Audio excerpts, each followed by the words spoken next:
And we're on the air. Hi there. This is the Land Down Under Hangout group, one of our last hangouts using the, what are we using? Hangouts on air. Yeah. Which means we are live, and we will not be live from now on. You'll just have to watch a maybe possibly edited Zoom video of all of us because we're going there. So tonight, a few of us have got together to talk about Stranger Things Season 3. Watching it, I just was like, I need to talk to people about this. If for another reason that I grew up in this era, I have big nostalgia, so much to discuss. We normally just see if anyone's having a few drinks. I myself am having what I call Baileys, which is fake Baileys, because I will not pay full price. It's fine. Anybody else want to share what they're drinking? What is it? It's white wine. Of white wine. It's a Sauvignon blend. Not very cool. Cheers. Yes. Cheers. Virtual cheers. Nothing for me, but I did just finish a Frodo Frog. Oh, that's very good. This is also very good. Yum. Okay. So I have, I'm going to just go to Stranger Things, the season 3 episode guide on Wikipedia. Hey. So chapter 1, as they have the chapters again, which is called Susie, Do You Copy?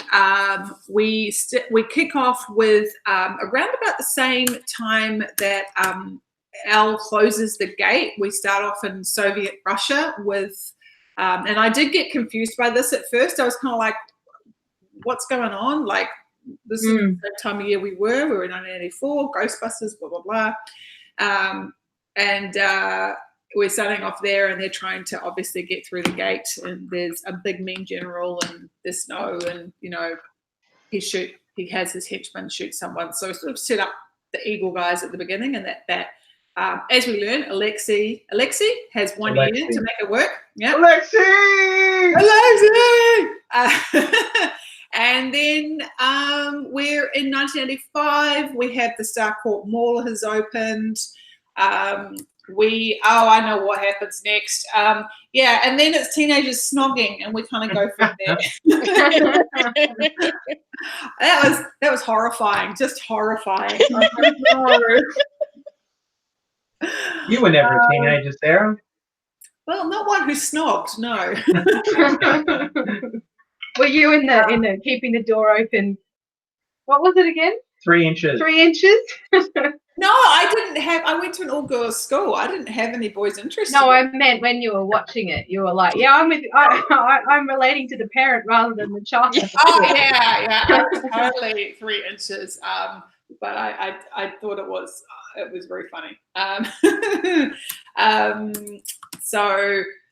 And then Dustin comes home, and 11 freaks him out by making everything move, and then they hike up a hill, which was kind of cool, and put up a radio, and it was kind of for me, this first episode was just nostalgia for two ways. It was nostalgia for both that period, 1985, the summer of 1985, but also for the show. Yeah. What were other people's takes? I'm not going to go through the whole thing one by one. I'm just trying to kind of. I was just going to ask that. Yeah, no, don't worry. Do you want? By the way, I just heard from G. Luke has reclaimed his laptop and has not bothered charging it. Right. So it's Luke's fault. Yep. I was just going to say, anyone have any general thoughts they want to share? Because I got some general. Oh, sorry, I rushed forward. No, that's all right. Just like generally speaking, I really enjoyed this season. I think it's my second favorite season. I think the first season for me still had the kind of like the shock of the new, like it's this new series, and you're sort of coming to grips with, it's very 80s, and it's doing all these 80s things, and learning who the characters are and what the mythology of the world is, and so it had that aspect to it. So I still think I enjoyed the first season the most because of that. Season 2 I still liked, but I didn't enjoy as much. It felt a little bit more disjointed from a storytelling perspective. There's a couple of little tangents they went on, like Elle's little trip, into the city to meet and find the gang, which had another one of the subjects from the program. That was like a Monster of the Week episode. It was a little bit sort of just like, here's just this episode and then back to the stuff. But season 3 I thought was really good, and for the reasons you mentioned, Sarah, it's like you are getting that the 80s nostalgia that I've always had, but you are having that nostalgia for the show. Like, this is a show you've had a couple of seasons to watch and sort of fall in love with the characters, and then you're coming back to that. So, and yeah, I think this one was really good. It's right around the time, nostalgia's big for me too, because sort of like that 84 to 85 is where I first had a lot of strong memories of my childhood. It's like, yeah, well, those 2 summers are, I mean, and I know, Matt, you're very much into media like I am, like influenced by creative media. Those 2 summers are full of blockbusters as far as movies, TV, comics. They talk about those 2 summers and what came out, and you actually see it in one of the episodes, where that first episode where they go to the movies and what's on. It's just yeah. It's pretty good. But yeah, no, I have my couple of things, and we'll probably get to talk about it later. That I was like, no, you'll never get to talk about anything you want to talk about. But I wish they'd done a little bit differently. But overall, I really, really enjoyed this season. And yeah, it's up there. Second favorite season. Kirsten? When Matt was like, "Oh, Stranger Things is coming," and then he was all cranky because why aren't you excited with me? Not well, yeah, but the internet had gone down on the day that it came out, and he was like so upset, and I was like, like I do want to watch it, but I'm not like dying to watch it. I was like, I know I do want to watch this, but I wasn't hanging out for it. And I actually think I enjoyed it a lot more than I was expecting to, and I don't know whether it's just because this season was better than last season, and I was remembering last season and kind of being like, or whether I'd just forgotten how good it was, because I enjoyed it a lot more than I thought I was going to. I know I was a bit apprehensive because I was like, I don't like scary things, and I think they've moved out of scary. And I think it was more action scary to this one. Yeah. Like the monstery stuff never scares me really that much. Like the monster the big scary, gross. It was yes, gross out stuff doesn't. But it wasn't necessarily scary. Yeah, it's creepy stuff that gets me rather than like a big scary monster and blood and guts and stuff. That doesn't really worry me. Watching this with their children, and I'm like, the children are like 10 and 11. Yeah. I don't. Yeah, but the action stuff that's like really. Yeah. You're on your edge of your seat and you're stressed out. I felt like I'd run a marathon or gotten off a roller coaster at the end. And I usually don't really enjoy that feeling. Like I don't like to feel like I'm exhausted at the end of watching something. But I don't know. I think because of the nostalgia stuff, and I'm a little bit younger than you, so not all of it, but a lot of it probably even the movies and stuff. Like 85, I was 5, so I probably wouldn't have been going to the movie. Back to the Future and stuff, but I mean that was the kind of thing you watched on, the kind of stuff that you like, you rewatched on video and stuff, and so I still kind of have nostalgia for those movies, even though I probably wouldn't have seen them until a few years later, kind of thing. And I kind of liked the relationships that had developed with the kids. I mean, apart from the snogging, but I liked that 11 was more of a kid. Like more of a just teenager rather than this she was starting to come into her own. She was starting to, not be just. She hadn't learned how to be a kid or a teenager. Like that's. Yeah, and I enjoyed her interactions with. I really enjoyed her interactions with, what's the other girl's name? Max. Yeah. And I really liked just seeing how the characters had moved on and changed about how they were reacting with each other and stuff. So I think that was probably what overtook the fact that I was like stressed out the entire time. And I liked Alexi, and I liked Steve Harrington. Stephen and Dustin, and Yeah. what was the chick's name from the ice cream shop again? I can never remember characters' names. The Scoops troop. The Scoops Yeah. troop. I loved the whole interaction. There was one named after them. What was it? The Scoops troop. Sorry? Oh, I can't see it now. Oh, Robin. There we go. Robin. Oh, yeah. Oh, okay. Yeah. Yeah, I liked that too. I liked all the character stuff. And then the whole part where they were down in the Russian base, I was dying. So Dying good, dying no, bad. I don't deal well with torture, even threatened torture, because then I'm stressing out about they might get tortured the entire time, and that whole anything that has torture in it always makes it very hard for me to watch, and I kind of had to be making. I was like, I'm ready to pause it. I'm ready to pause it. But see, that makes it worse. I'd rather just kind of close my eyes. Because then you hear the scream. Oh, it's. Yeah. I had to leave the room sometimes in Game of Thrones and stuff. I have to leave the room. But it's not that level. It's which is like which is why I could, which is why I could keep watching, but I was still stressed out because I was like, well, especially before when they're tied up and you're waiting to, and he brought the tray of stuff out, and I'm like, oh god, I can't handle it. But yeah, mostly I really enjoyed it, and I enjoyed it a lot more than I thought it was going to. So I'll probably go into more detail later if not talk great. Go, Kim, go. Oh, absolutely loved it, and I have to agree with Matt. I think it's my second favourite season. I'm a little bit younger still than Kirsten, so all of the movies that were there, I remember them very fondly, but I definitely did see them either late night TV or on VHS tape that my parents taped for me a few years later. The fashion cracks me up because I'm like, I used to wear a lot of those fashion things, those colors. They just needed that. What is it? It's the design that's on the like it's on a car, and it's like the blue wavy ripple thing with the purple line through it. That's really fascinating. That's like on bus seats. Yeah, that one as well. Yeah, it's like on everything.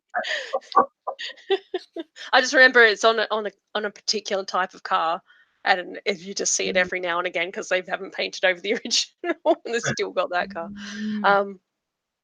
Yeah, I really enjoyed it. I don't like horror, so I don't consider it very horror. I certainly do consider it more actiony, action suspense thriller sort of thing with a little bit of creepiness thrown in.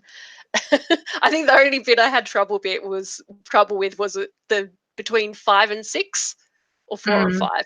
The monster and then coming back up. I'm like, oh, so glad I'm not eating. I don't have a weak stomach, but I'm like, oh. See, that didn't worry me at all.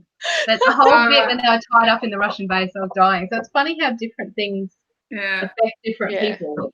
Oh yeah, even if I'm watching a movie, if someone's getting like a tooth pulled or a nail pulled or something, it just makes me have to curl that up or just Well, how did you go with the mayor whose finger got put into the cigar? Oh yeah, no, because you didn't see that coming at all.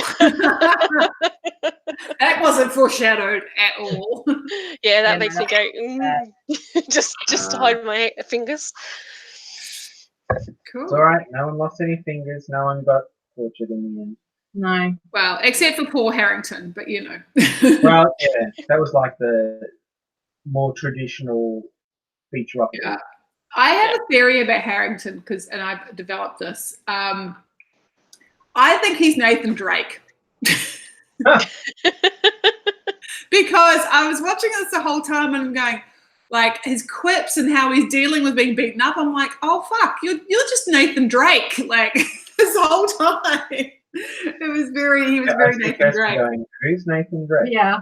Oh, okay. Uncharted games. Oh, it's kind of like so like it's not stupid that I don't know it. It's not like an American politician or something, and I'm just no. I thought you had played it too. I knew that. I don't play it, but I thought Well, I always think of him as like a cross between Indiana Jones and Brendan Fraser from The Mummy. Right. Okay, I can picture that. Probably closer to Brendan Fraser, but doing Indiana Jones. Yeah. He's got more quips and he's got Anyway, so well, I obviously enjoyed it too. I possibly I don't know, the first season was just so out there and really good, but I think there's so much development that I really loved in this. Yeah, I think a lot of it came down to relationships. I think that thing, that point about 11 having developed relationships, she's developed a relationship with Hopper. She develops more of a girlfriend relationship, which she desperately needs with Max, and she hasn't been able to because she's too busy sucking face with Mike. And I think Max needs that too. Max, you could tell she totally needed that girlfriend relationship, or someone again who isn't her boyfriend, who is just a bit clueless. Oh God, yeah, he's so funny. Oh, he's so funny. And the actor who's playing him just did it for such great comic effect. It was really hilarious. Yeah, and I mean, I was just so happy when Dustin went in to see Steve, and just because that was my favorite thing about season 2 was actually the development of Steve and Dustin's friendship. That was my favorite thing about the whole of season 2 was the two of them. And there's this bit in season 2 where they've, he's which is referred to in this season, where Steve loses a fight to Billy, and then they steal Billy's after they manage, I don't know what they do to Billy, but they manage to make Billy fall sick. Oh yeah, they stab him with a syringe full of drug stuff. Yeah. And they grab his keys and they take Steve, who's passed out with them. And Steve wakes up to these teenage 13-year-olds driving a car. It's such a great scene. So, and I've seen so many great T-shirts with Steve the babysitter Harrington on it instead. It's great. So I was very actually the one of him and Robin standing there with their Chips Ahoy outfits on, and the Stranger Things kids in the next panel is actually a meme now. Yeah. And that was the nice thing. I love the scoop strip. That was my other favorite thing, which is taking Erica, who we've met briefly, and she was fantastic. I'm still happy with that Erica. Yeah, I know. I'd forgotten about her altogether because it wasn't until later on that I was like, because I was just like, oh, she's just the chick that keeps asking for more ice cream samples. Oh no, I knew exactly who she was. Yeah, no, I totally had forgotten. Yeah, and Matt was like, did you not realise that was his sister? And I was like, nope, I just thought she was just an annoying customer that kept coming back. And it wasn't until she started talking on my brother or something, and I was like, oh, okay. Yeah. I think I'd forgotten she existed in the last show because she wasn't really in it that much in the other series. Which was so nice to see. And I having more of an active part. Yeah.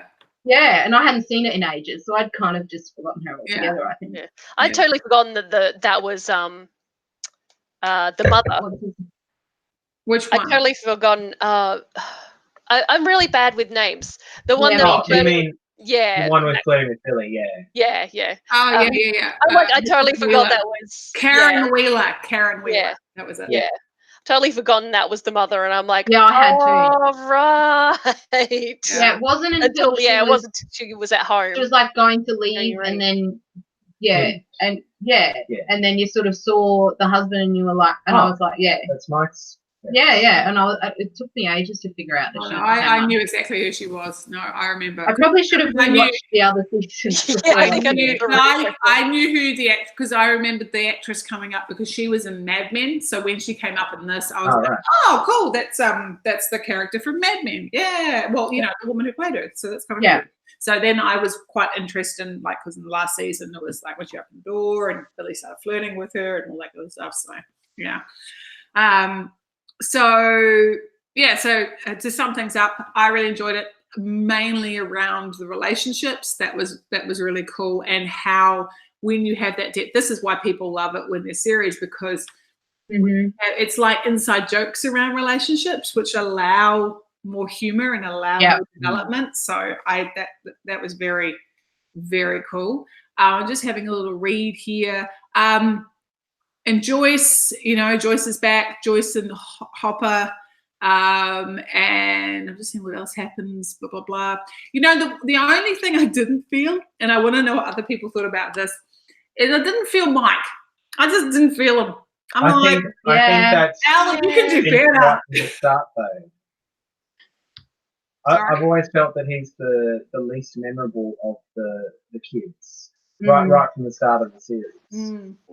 I don't know why, but doesn't kind of do anything. Yeah, I don't know if he was just there to push Al's storyline along, like for someone for her to find. I don't know. He was like Will's best friend originally. Yeah, and Will has more. I don't know what you guys thought. And Will wasn't even in the first season particularly, except for talking through some Christmas lights. But I feel like his character is incredibly developed. I don't know. It might just seem like maybe this is the character. He just seems so whiny. Oh, I don't know. Yeah. I was just going to say that as a teenager, that really it's more of a surprise that they're not all that whiny. I always remember like reading Harry Potter and being like, "Oh, shut up." Yeah. that's the I know, and I probably know which part. Harry, book 5, Harry Potter. Oh God, I was like that as well. I'm like, shut up already. Stop complaining. I know, but then I felt really bad because I've just I've just gone through book 5 with Harry Potter and the Sacred Text. Sorry, sidebar. This is what we do. And then I felt really bad because I seem to have somehow, because there's so long before, again, because I read these books at the time the author was writing them, and there was a period between them being released. I'd forgotten about all the freaking trauma he'd gone through in the fourth book. And I should have forgiven that. Like, I just, the first time I read it, I thought, oh, you're such a whiny kid. The second time I read it, I thought I was much older. And when I first read it, I thought, I kind of get why he's being a whiny kid. I mean, he's gone through a shitload. He's traumatized. The only person he trusts is ignoring him and won't even talk to him. And, so I totally now I feel very guilty for that. Yeah. I think that the thing is you can understand it, but that still doesn't make it fun to read. Yeah. And I think he was taking it out on the wrong people, and that was frightening too. He was I felt like Ron and Hermione copped a lot of it, of his angst. Which it's of course they did, because they're the people he trusts enough to be able to dump shit on them. And but anyway, sidetrack. We could do a Harry Potter talk another time. Let's come back to the rats. So there's some rats. Do you know what? You know how you weren't coping? That's the bit that I had to shut my eyes, is when the poor rats, even though I know they're not real rats, even though I know they're CGI rats, were like squeaking and everything and then exploding. Like, I just felt so bad for those poor rats. I was just like, it's animals for me. I can't cope with the animals. I think I laughed out loud when they exploded. Of course you did. Yeah. It wasn't the exploding. It was the bit before where they were thrashing. I'm like, oh, thank God they've exploded. So, but that was interesting. And then that also leads me to talking about Nancy and Jonathan. Oh, speaking of characters who seem to have nothing to do, Nancy had a lot to do. I felt Jonathan was a real bystander this season. Yeah. He was there taking photos. I don't know if they know what to do with him, actually. Yeah. He had a role in the first season because he's the brother. Yeah. But now it's like, what do we do? Yeah. I don't know. Just be the supportive boyfriend, mostly supportive boyfriend. Or be the sidekick to Nancy, because let's be honest, Nancy is the superhero of that. Because the bit that I love, and this is the bit, it was a bit in either 4 or 5, where the two horrible people she works with at the paper of two merge into one monster, and the monster comes up and roars at her, and instead of freaking out, she just goes, shit. That's just that to me is exactly what you talk about, Matt, like very mummy kind of tone to it. Like, this is a terrifying monster, but she's been here before. It just is like, this is not good. It's her radio. Not, I'm going to freak out and scream, which is what most people would do. No, Nancy's a hard ass, and she just goes, shit, I don't have my shotgun. And I love that, and that's again, I love that in it's season 1, wasn't it, where she had the shotgun, or was it season 2? I can't remember. It's been a while. I don't recall. I have a feeling it might have been more season 2. I think she kind of grew into that a little bit. I think it was. Yeah. I think Yeah, no, you're right. Yeah, because anyway, I just loved. I think that's what's so cool about her, is that she's, of everyone who actually knows how to use a gun, and I'm not touting that at all, but I think it's really great that it's a female character, and one that you wouldn't expect.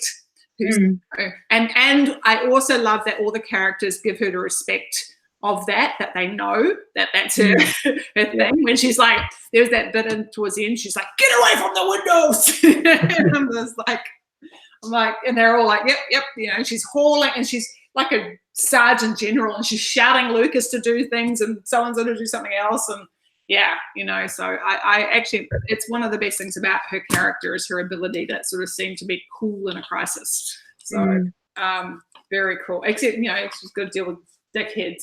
That was really frustrating. That was a bit I couldn't watch again. I just couldn't watch, freaking Jake Busey be, a Jake Busey character. Yeah. That's what I was just thinking. That I'm like, oh, he's that character a lot. Again, yeah, exactly. Yeah. He's always that character. Oh.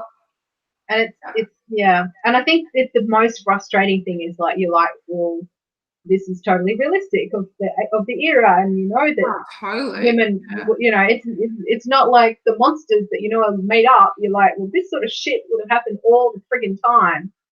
Yeah, it's really. It was one of those vicariously angry kind of things. Like, I'm angry on her behalf. Yeah, and I know that that's not the game. Like, you couldn't just do it. You had to play the game. Like, all those women who went before us played the game and got us to where we need. They made advanced it. So every person who is a person of color, every person who's been treated as other, and the battle on goes. It just it makes you think how far we've come, but I still know we've got a long way to go. For everything. So the rats, but I do like, and that was my only kind of bit, was there wasn't enough. What did everyone think about the code? I loved the code, but I like that. Like, for me, part of what I loved about Stranger Things and what I loved about Joyce with the Christmas lights was I love that kind of trying to solve the mystery. It's kind of Scooby-Doo. And I was really excited with Nancy and Jonathan on the trail, but it sort of just kind of didn't go, I don't know, it wasn't as satisfactory for that particular line, because then Mrs. Driscoll kind of blew up and things happened. But it felt like they were always a step behind, whereas the Scoops troop, they were ahead of the game. They knew they were. They were the Scooby-Doo gang, which people have said that they are the Scooby, because I watched a thing where they were saying, who are you? Who's Velma and who's that? They're totally the Scooby-Doo gang. So, I love the Scoops troop. I am very seriously considering getting like some merch. I was having flashbacks because I worked in an ice cream shop for like 5 years when I was a teenager. So was it a cold rock? No, it was an independent one, which was worse because my boss took advantage of me a lot. Like, you can work on a public holiday, but we'll write in the books that you worked on a Tuesday, because all the time that sort of shit happened. Because he was like, we can't afford to pay you. So if you want the 6 or 7 or 8 hours work, you'll sign off and say that you did it on a different day. Otherwise, we'll work it ourselves, because it's a family business. Otherwise, we'll work it ourselves and you won't get the hours. And I was like, well, I need the hours because I need the money. So I said yes, and I signed it off, things like that. Yeah. But having said that, I really quite enjoyed the job, because you enjoyed the job, you didn't enjoy the boss. Yeah, I'm still friends with one of the people I met working there, and it was a lot of fun, probably because it was that small group, because it was a family business, there weren't that many employees, so I sort of knew all the people. Whereas after I stopped working there and I went to Macca's, there was like so many staff that I didn't even know half the people that are on the staff, So it was nice in that way, and it did make me go, I'm so glad I don't have to work in an ice cream shop anymore. Although they did a lot of standing around and not actually making ice cream. They didn't have, you know, there are, you know, 10 people at the counter and they all stand along the counter and you're like, who's next? And nobody says anything. And then so you go to serve whoever you think might have been next. And then someone yells at you because they were next. It's like, but I just said who is next. And nobody answered me. Mhm. So, yeah. And there was none of that shit. But I don't think anyone wants to watch that show. That's not very exciting. Yeah. But yeah, I did kind of go, oh, there's a little it was like double nostalgia. Although it would have been 10 years. That was in the 90s when I was working in an ice cream shop. So yeah, but still, yeah. I did. That was a query that I had, was why you're all in the back room. There are no customers? Like, who is watching the film? Like, yeah. Or they just Maybe there were customers, they just didn't get served and walked off. God, we got more important things to worry about. I'm just having a look at what else happened. So, so Robin is awesome. I think we can all agree. Yeah, love her. Love her as a character. I think especially it must be hard as well. Like, you know, bravo on the actress, because it's hard to be the new kid on an old block, and you know, but she just, I don't know, she just was such. I felt very quickly, I was like, I like this chick, and I hope she hangs around. So yeah, I thought she did really well, and like by the end, I was just so invested in Scoop's Troop. And you know, again, good on the character of Erica. It was really good to see her back and taking this really full-on role, and she's just hilarious. Like, she's like this, what is it called? Like this mini capitalist. Yeah. Oh yeah. So funny. My little pony lover. So yeah. You're a nerd. You're a nerd. It's like, I am not a nerd. It's like, yeah. You know. Yeah, that was cute. My favorite bit though of that was where she says, "You don't, you know, you're not an American." She said, "You don't get America without Erica." It doesn't. That is weirdly true. So I love that. Billy, let's talk about Billy. who I did not realise was played by an Australian. Oh really? Yeah. No, I didn't know that either. No, I knew that from last season. Yeah. Oh, he just freaks me out so much. Yeah. Even It's before, the hair. So many even ways. before Are you he just was feeling possessed. Yeah. Yeah, even before he was possessed, he was creeping me out. I was The just hair like, and the little oh, pencil God. moustache. Oh. And just I'm so full of myself. Look how great I am. All the old ladies want to be with me. Not old ladies, but you know, older ladies. Well, probably. Oh, No, they'd be like my age. Yeah. Yeah, no. You're allowed to say that without getting in trouble. But I'm like, but I'm not going after any like 16-year-olds though either. Like, it's creepy. Like, maybe Billy's surely like it's not 21, just because 22. I'm a teacher. Is he really? Yeah, remember he's got a license. He can. Yeah, but they have a license at like 16 in America. He's older. Yeah, but Max it is was like- about like 20. a lot of these things, it's the guy who plays him is like, Oh, yeah, no. But I'm just yeah, no, I totally get that. these middle-aged women that are lusting after this. Basically, even if he's an adult, he's still a teenager. He'd be 18 or 19 even if he's an adult. And I'm like, it's just Yeah. maybe it's because I'm a teacher and I'm like, No, it is creepy, and then you know, but that doesn't stop men. I'm sorry, Matt, you're here like men do. Oh man. Yeah. You're a man. oh, I think it's creepy in the other way as well. I think Totally, but yeah. it doesn't seem to stop, you know, it being like resulting in relationships and things. But yeah. it was very like she didn't expect him to say yes, so it was sort of like innocent flirting, and she was caught really off guard by the fact that he was interested in her, and she was trying to like backpedal. Yeah. just as soon as he's like, yeah, sure, she's like, oh no. Yeah. He's also he's just too cocky for his own good. That's what Yeah. annoys me. I can't Yeah. stand that cocky, like arrogant kind of I'm good looking and I know it. And I didn't even find him good looking. I think I think that hair doesn't help the wig. No, I think the guy is actually like a model, you know, like he does model. Yeah, maybe it's the moustache. I don't know. Checked him out. Yeah, like I went and checked him out. Like just, I was like, he's Australian. What's he doing? Yeah, like, Instagram Live, and it's all modeling for like top like. Not but if you look back at like 80s ads, they often had that sort of look, so it probably was. Very attractive for that time.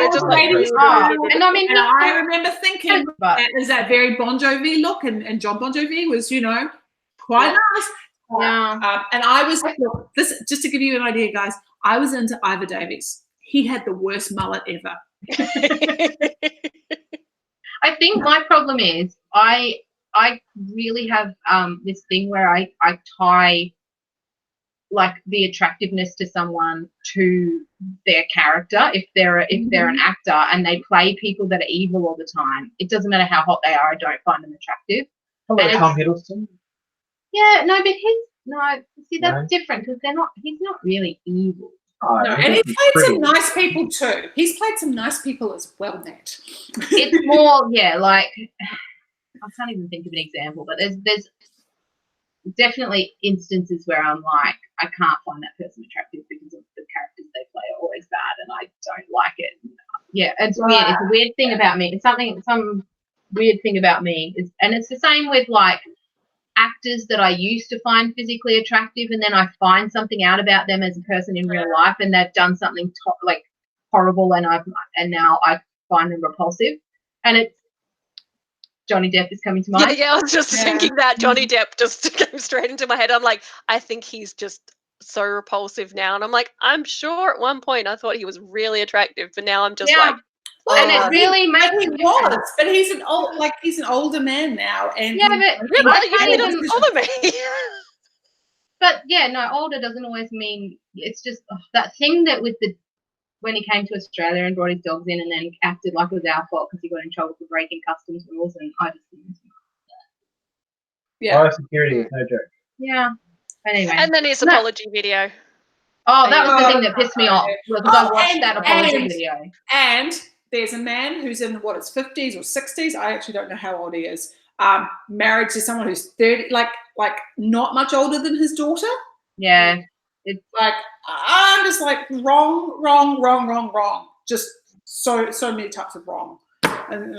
So I think it's that whole I'm better than everybody else thing that really turns me off too, which is the same thing with Billy. Like he's got that swagger of like I could beat anyone in a fight, and I'm the best looking, and I'm better than everyone else, and that attitude is just such a turn off for me that it doesn't matter what you look like, it's not going to be attractive. Yeah. Did we so what did we think of his arc this season? What did you say, Matt? Actually, to be fair, what did Matt say? He said his abs. What did you think of his abs? We've moved on from that topic now. Sorry. I thought you had something valuable to know. That's why I was ignoring him. No, actually, having said that big rant about how much I disliked him, I actually really liked that bit at the end because his relationship with his sister and that little bit of redemption and stuff, and seeing him as a child and seeing like that, that really helped me to empathize with him because I saw this beautiful little boy and how happy he was with his mum, and then everything he went through and everything, and I'm like, well, at least I kind of understand now why you're an asshole. Not that it makes it okay. Not only that, like even like from season 2 and season 3, he never, until he was played, he never did anything. He was an asshole, like he was shitty, whatever. He never did anything that was like really irredeemable. Yeah. No, until he got. He beat up Steve pretty badly. Yeah, but that's you can get back from that. Well, in this universe you can. In my universe here, Plus it's Steve the Hare Harrington. Yeah. No, I didn't like it at the time. I only. Maybe that's why you. Maybe that's why you didn't think it was that bad. You were like, Steve was a bit of a jerk as well. So. Yeah. Yeah. Yeah. Absolutely. Although by then I was on board the Steve and Dustin train. Because Yeah. like if you talk about arcs, Steve's arc from being one of the most dislikable people in the first season to being someone you're fucking cheering for and loving in like in the first season. I mean, that is an awesome way to go. Yeah. Like I love that, and I love when they do that with a character, and it's not like it's believable and it seems realistic. Like it's not such a backflip of the character that they don't seem like themselves anymore, but it feels like real growth. And that, and like you were saying before, Sarah, about series, that's why I read a lot of books that are in the series too, because I like to see, and I kind of get bored with book series where the characters just stay the same the whole time. Yeah. I like book series where you get character growth that actually seems like it's realistic based on what's happened to that. Like you can see why they've moved from this place to that place, and even if it's the other way around too, like even if you see someone turn bad and you can kind of see what all the little triggers were that made it, like I just find it interesting when the character is not just this cutout that's now we're moving through this plot. It's actually a person, because real people, they change and they grow and they...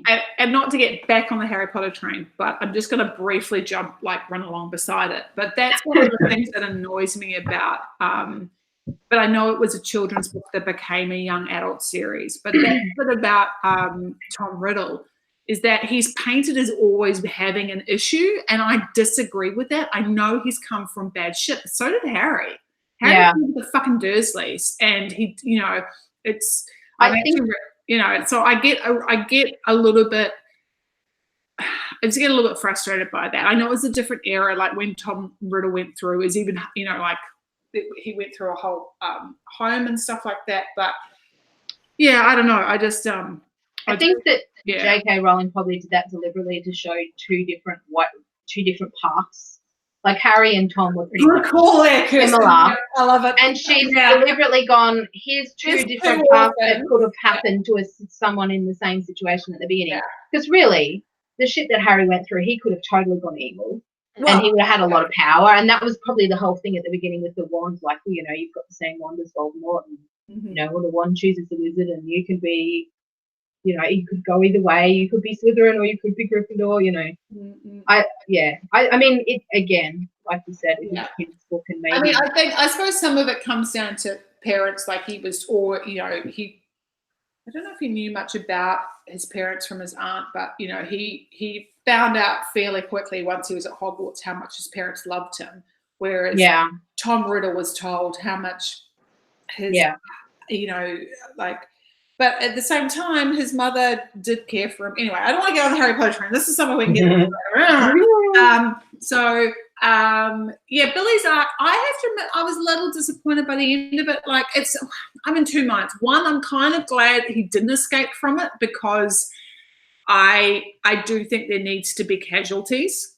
But at the same time, he spent so much of that time as somebody else, as it were. And I felt like there was more to be explored, possibly, as far as like, well, we've seen some great character arcs for other characters, like growth and stuff. And yeah, I'm not sure. Plus, I'm going to be sad to, you know, seeing that kind of a dynamic fall away.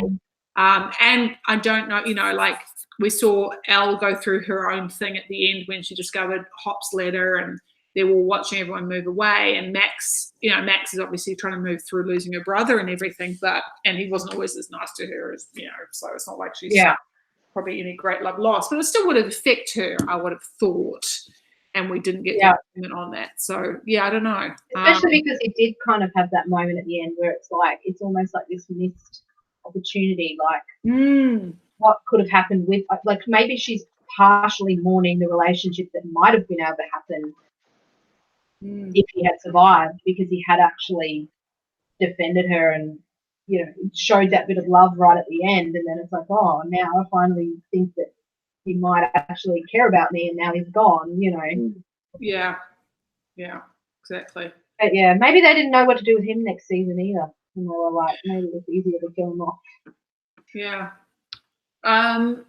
So moving through, I'm just looking to see what else we've got. So we've got rats. We've had Russians.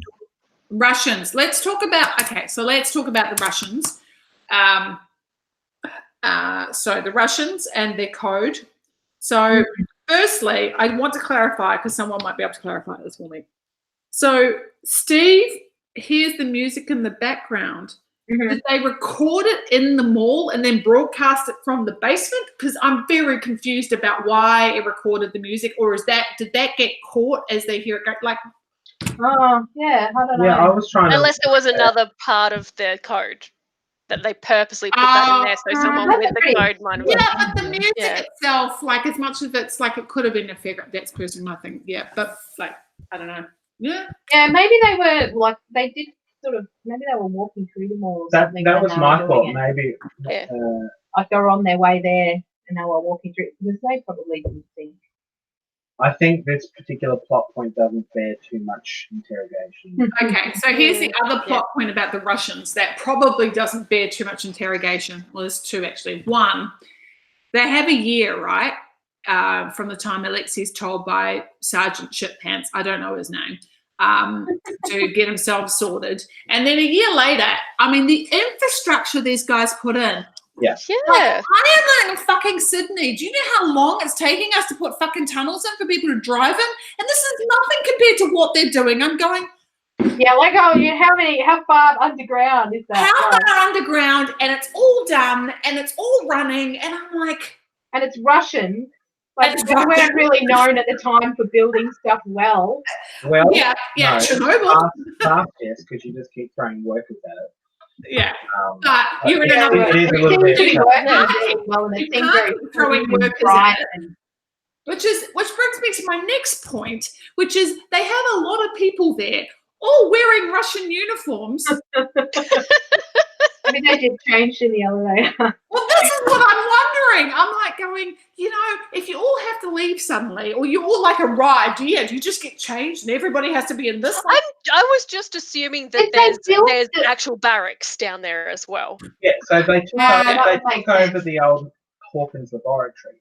So they basically, because that all got shut down, right? But they weren't in there because they weren't in there in a completely different spot. Yeah.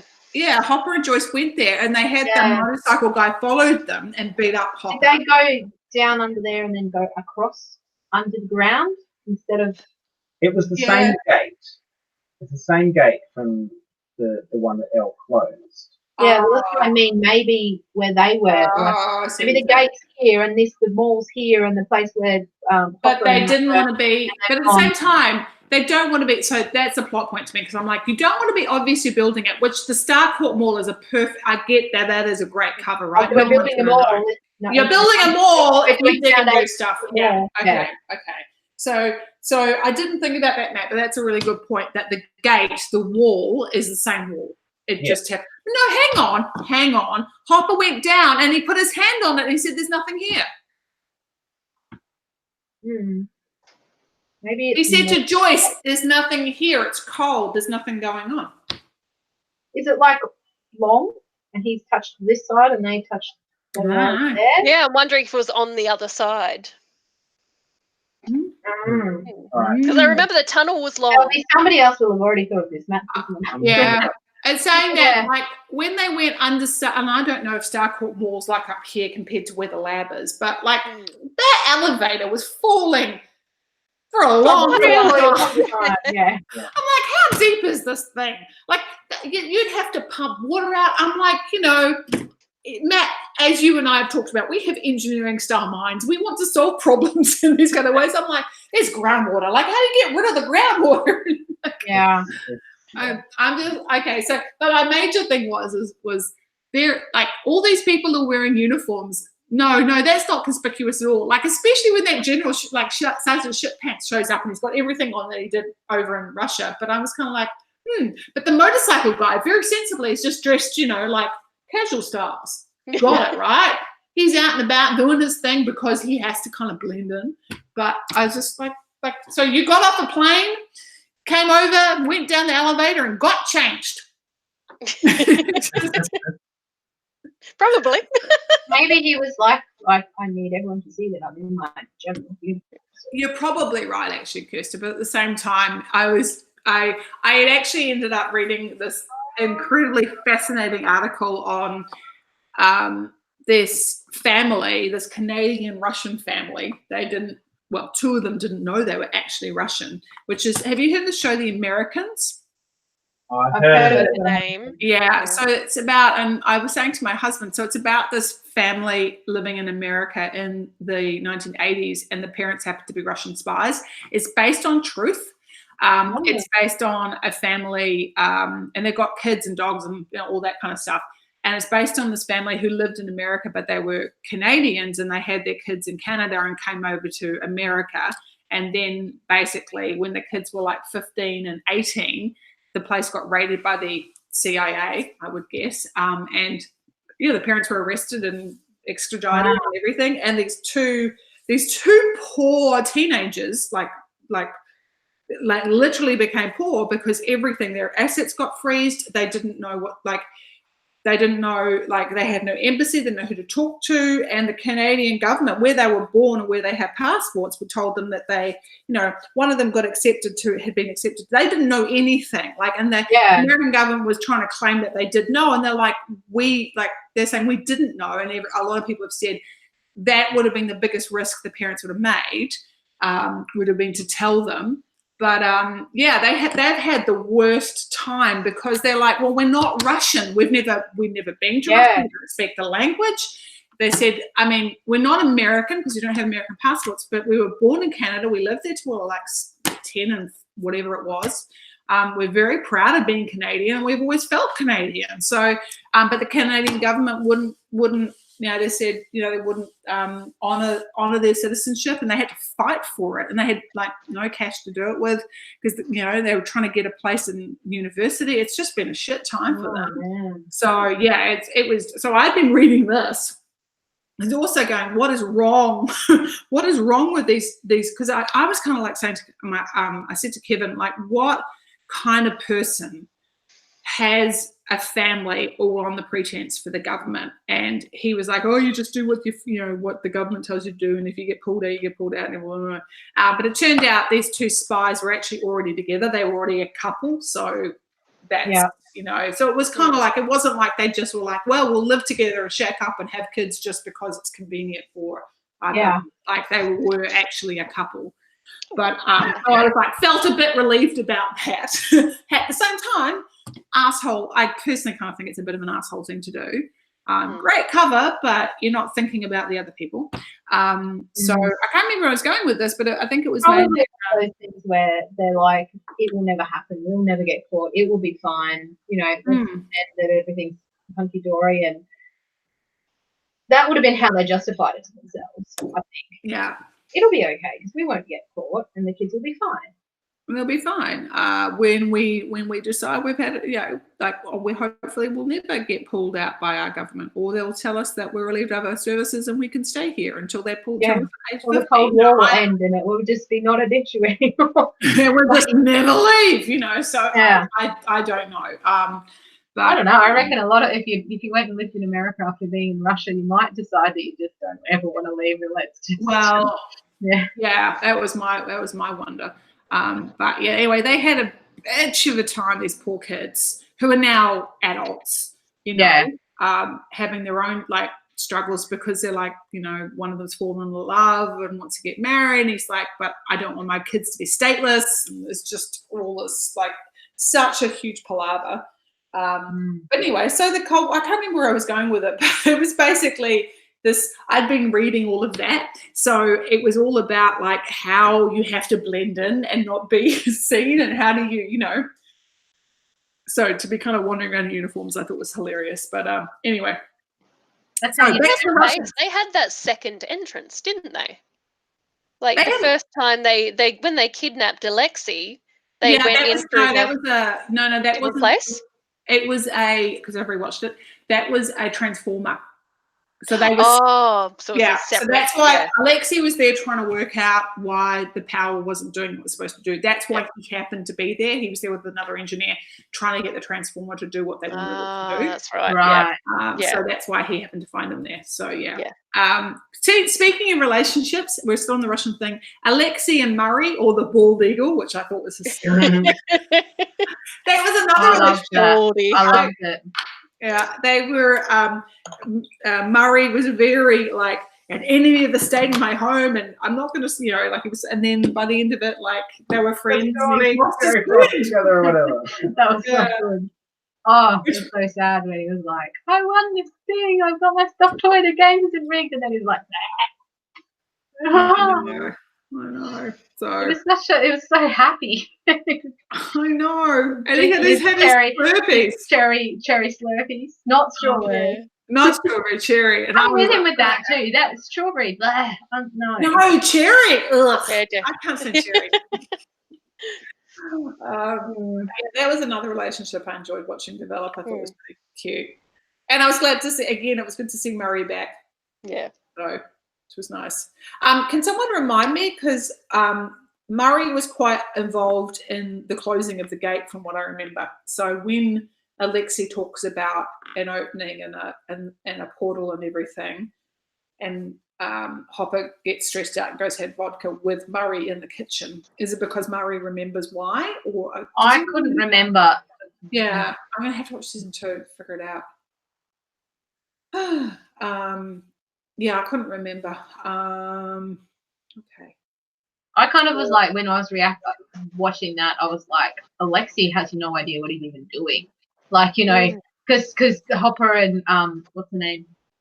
Joyce were like, oh my god, you're like, they know what's going to come through, they know what's on the other side of this portal. He's just like, I'm just pointing a thing at it and making it open. I don't know, like, especially in that chain of command kind of thing, he would have been told, your job is to make this thing open. He doesn't know there's a friggin' that all the monsters and stuff on the other side. Demogorgon and the Demodogs and what was the other thing, the Flayer. Yeah, like he's like, whereas they're like, oh shit, you're trying to open this? Why would you do that? And he's just kind of been. I'm an engineer, and I've been given a problem, and I'm solving. And I watched my boss be murdered in front of me, so I don't want to get murdered. Yeah. Yes, indeed. I did have someone. Hang on. I think talking about the characters is a good way of talking about the character arcs and everything. What do we think? Joyce and Hopper. We're talking about Joyce and Hopper. Let's talk about Joyce and Hopper. There's one of the things I didn't like about this season as much. Yeah, I didn't either. Trying to pair them up. No, that part's There's fine. just the constant arguing. I'm like, it didn't come off as realistic. It got tiring. Yeah. Thought, like, Hopper had been a nice, good character. Yeah, he was. And then they turned him into a bit of an asshole for the first half. He was such an asshole in the beginning. I was so angry with him. I lost all the sympathy for him. Yeah, I was like, you are being such a douchebag right now. And then it took me a long time to kind of, like, I was like, no, she shouldn't end up with him now because she deserves better than that shit. I will invite you out, tell you that it's a group thing, come out, it's a bunch of us when he really means just me and you, and then treat her like shit for not showing up. And it was like, you made it seem like it wasn't even a date, and then you got mad at her for standing you up. I wanted to kill him. I was so cranky. Like the way he treated her for not. I thought he just said it's a friend thing. I didn't think he said it was a group of us. I thought he said there will be a few people there. Come along. Okay, I'll have to re-listen. Maybe I'm wrong. Maybe I heard it wrong because that was the impression that I got, and I was like, I did think it was rude of her not to let him know. Yeah.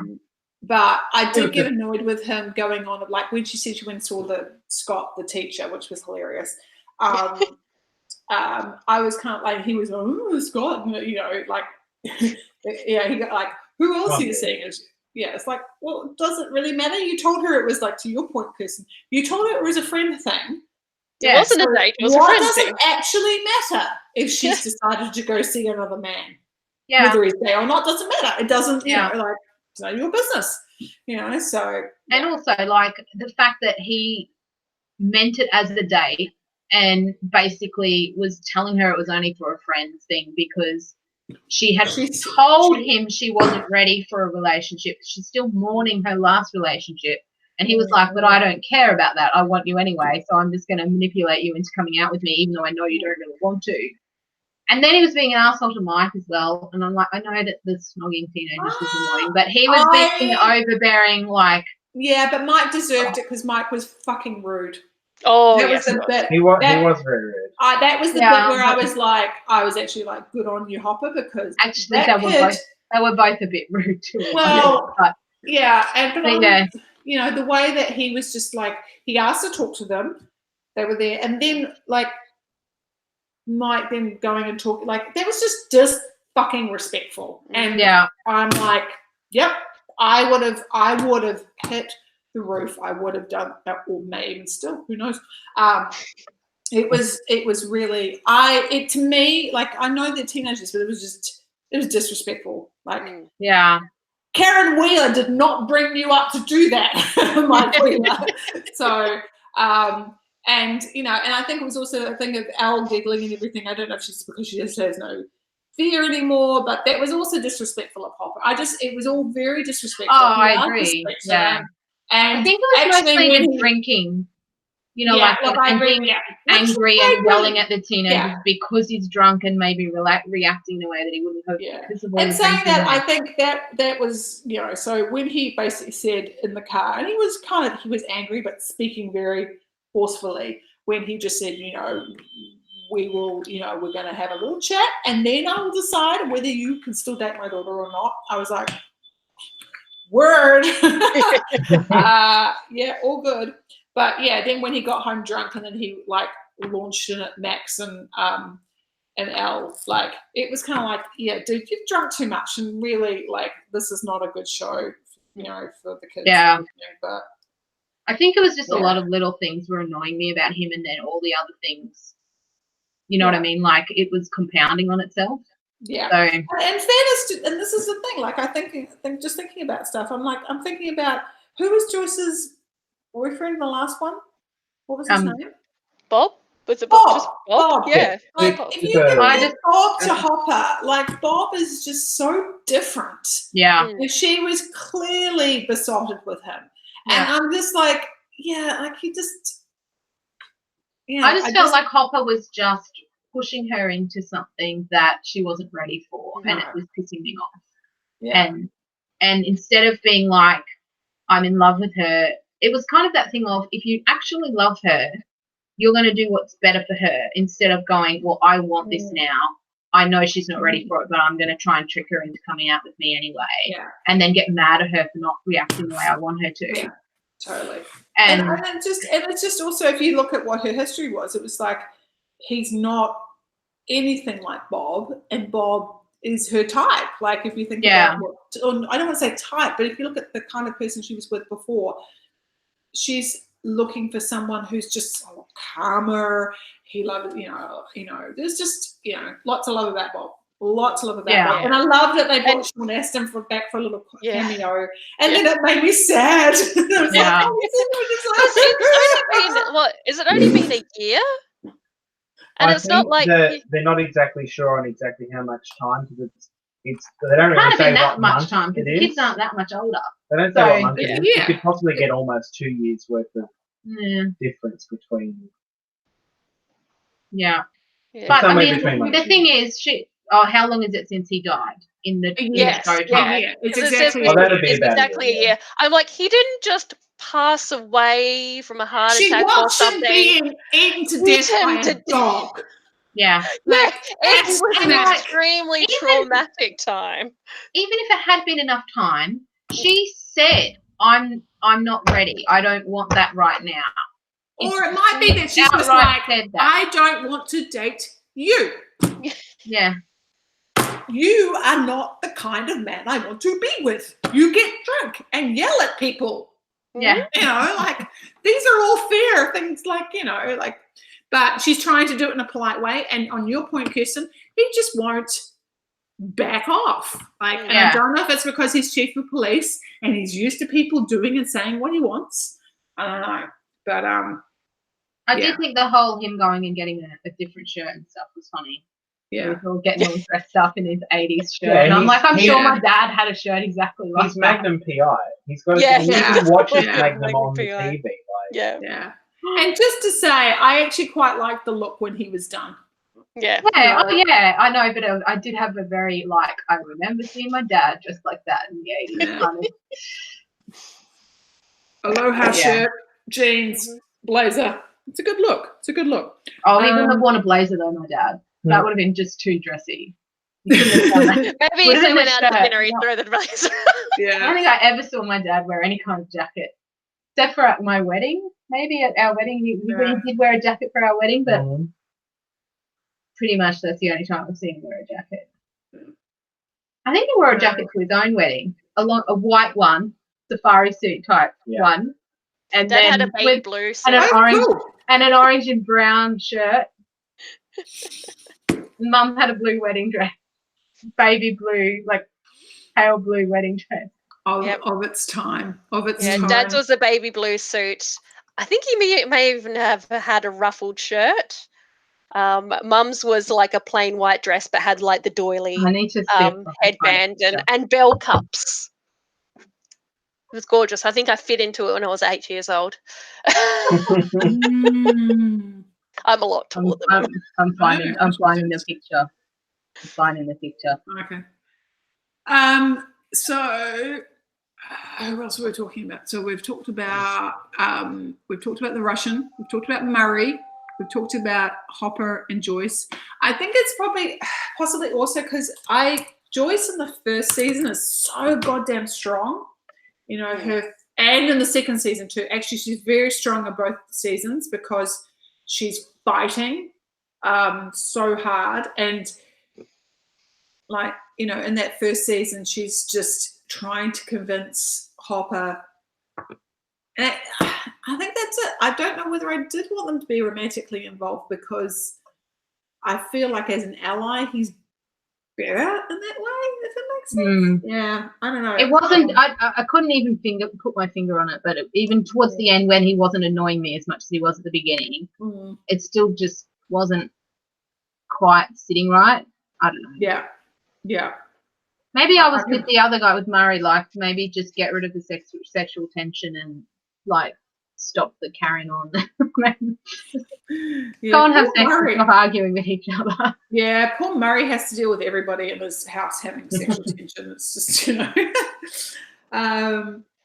What did I say? It's 8. Who else did I want to talk about? I'm just looking to see who we had. Oh, Grigori is the guy. He's the the Terminator. Matt is that the Terminator guy? The Russian Terminator. Yeah, because Matt was just like, it's the Terminator. He just called him Terminator the whole time, and now that's all I can think of. The Russian Terminator. The Russian Terminator. The guy who plays him did an AMA on Reddit a couple of weeks ago and said, like, yes, the Terminator was one of the things I based the inspiration. Just the way he moved, and he didn't want to make it too Terminator-y though. Like, he didn't want to do like some of the weird iron head things that Schwarzenegger did as the Terminator, but the same sort of like economy of movement, like not really bending your arms and legs too much, and just like you know, that kind of stuff.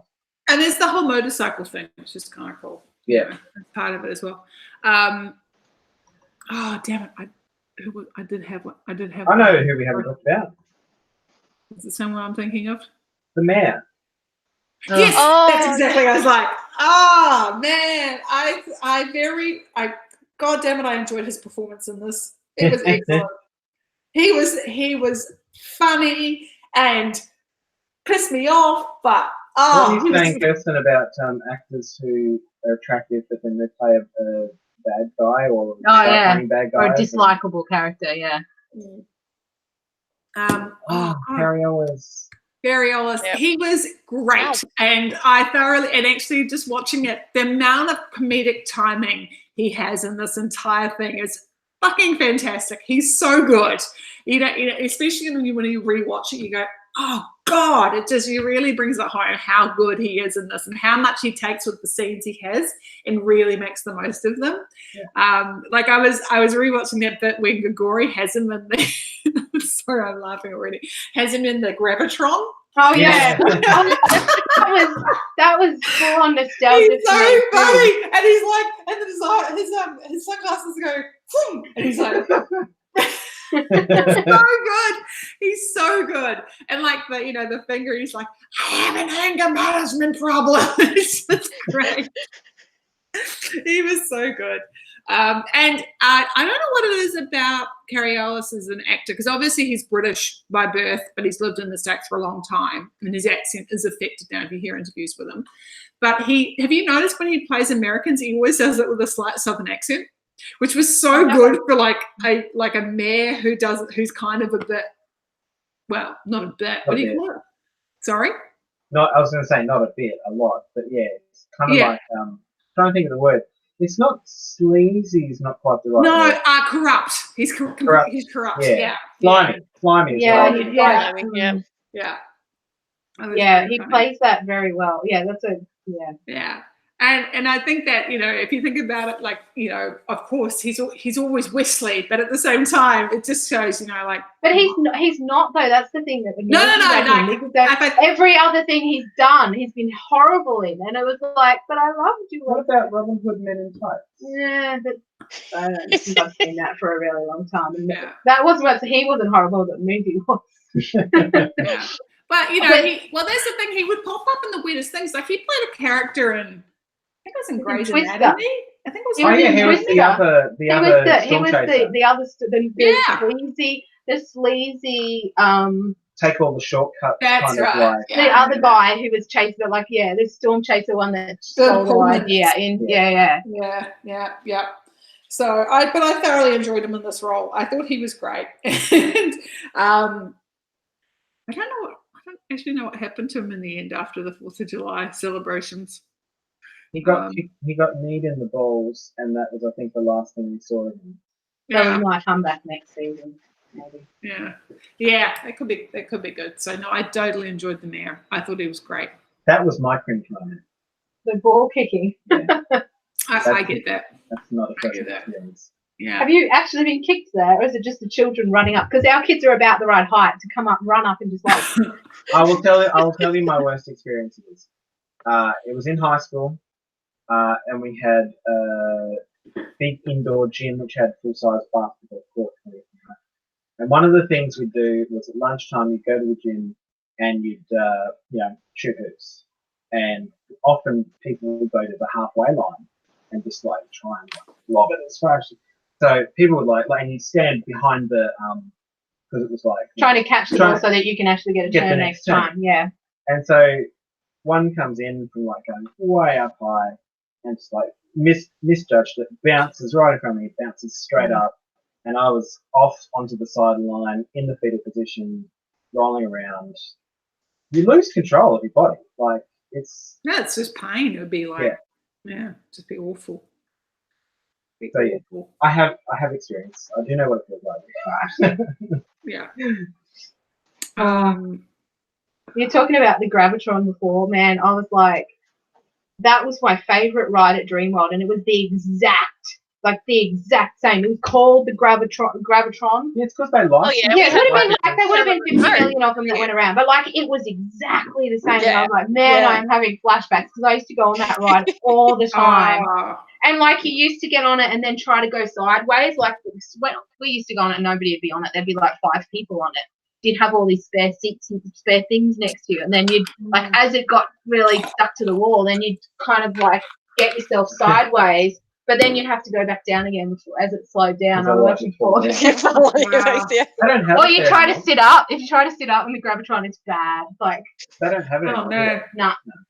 They haven't had it for years, 10 years at least. They haven't. It just goes to show you how times have changed. I mean, I didn't like it then. I liked it okay, but I'm not a roller coaster person. I don't like. No, I never liked roller coasters, but the Gravitron was my thing. I loved that ride. No. I don't know why. I think I'd be going, oh, that just sounds like all kinds of way to get sick. That was the only thing I didn't like about the Gravitron was there was always this thing in the back of my mind going, I hope nobody vomits because Oh. I have heard stories about people vomiting on the Gravitron. No, and it's okay. It just comes back on. No, it Oh, comes back so onto sad. you and everyone else that's in your It vicinity. just goes, And then yeah. I know, like, there were a few times that I went to Dreamworld and they were like, the Gravitron has been closed for the last 2 hours because they're cleaning out all the vomit. And it was like, Oh God. but yeah. luckily I never had anyone vomit while I was in it. Well, the one that I remember going on. So there's the one that had went around like that. So imagine this is the plate like that. The one I remember from our Easter fair would then go Tip up. up. Yeah, Oh, I've seen that one at like the Eckhart, but I never went on it because it looked always a lot more rickety than the Gravitron. The Gravitron always seemed It kind of wasn't solid. great. I can report it was not great.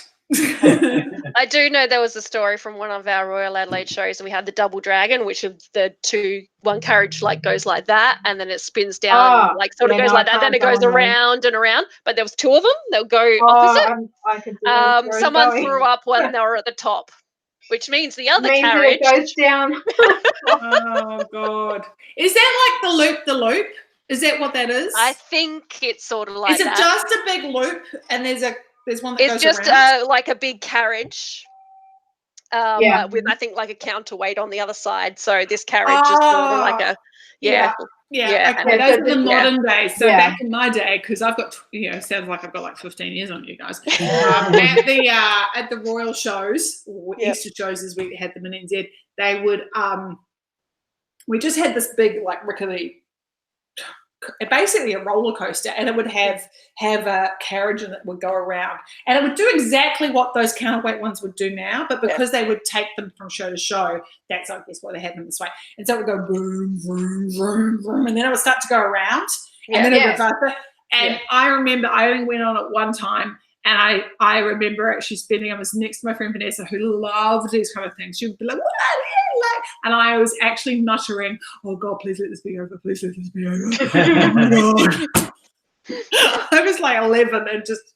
No, I took it out on one of them. Like my brother went on it and I looked at it and went, no, I can't handle those ones. There was a pirate ship one at Australia's Wonderland in Sydney that went upside down like that. And I just looked at it and went, no.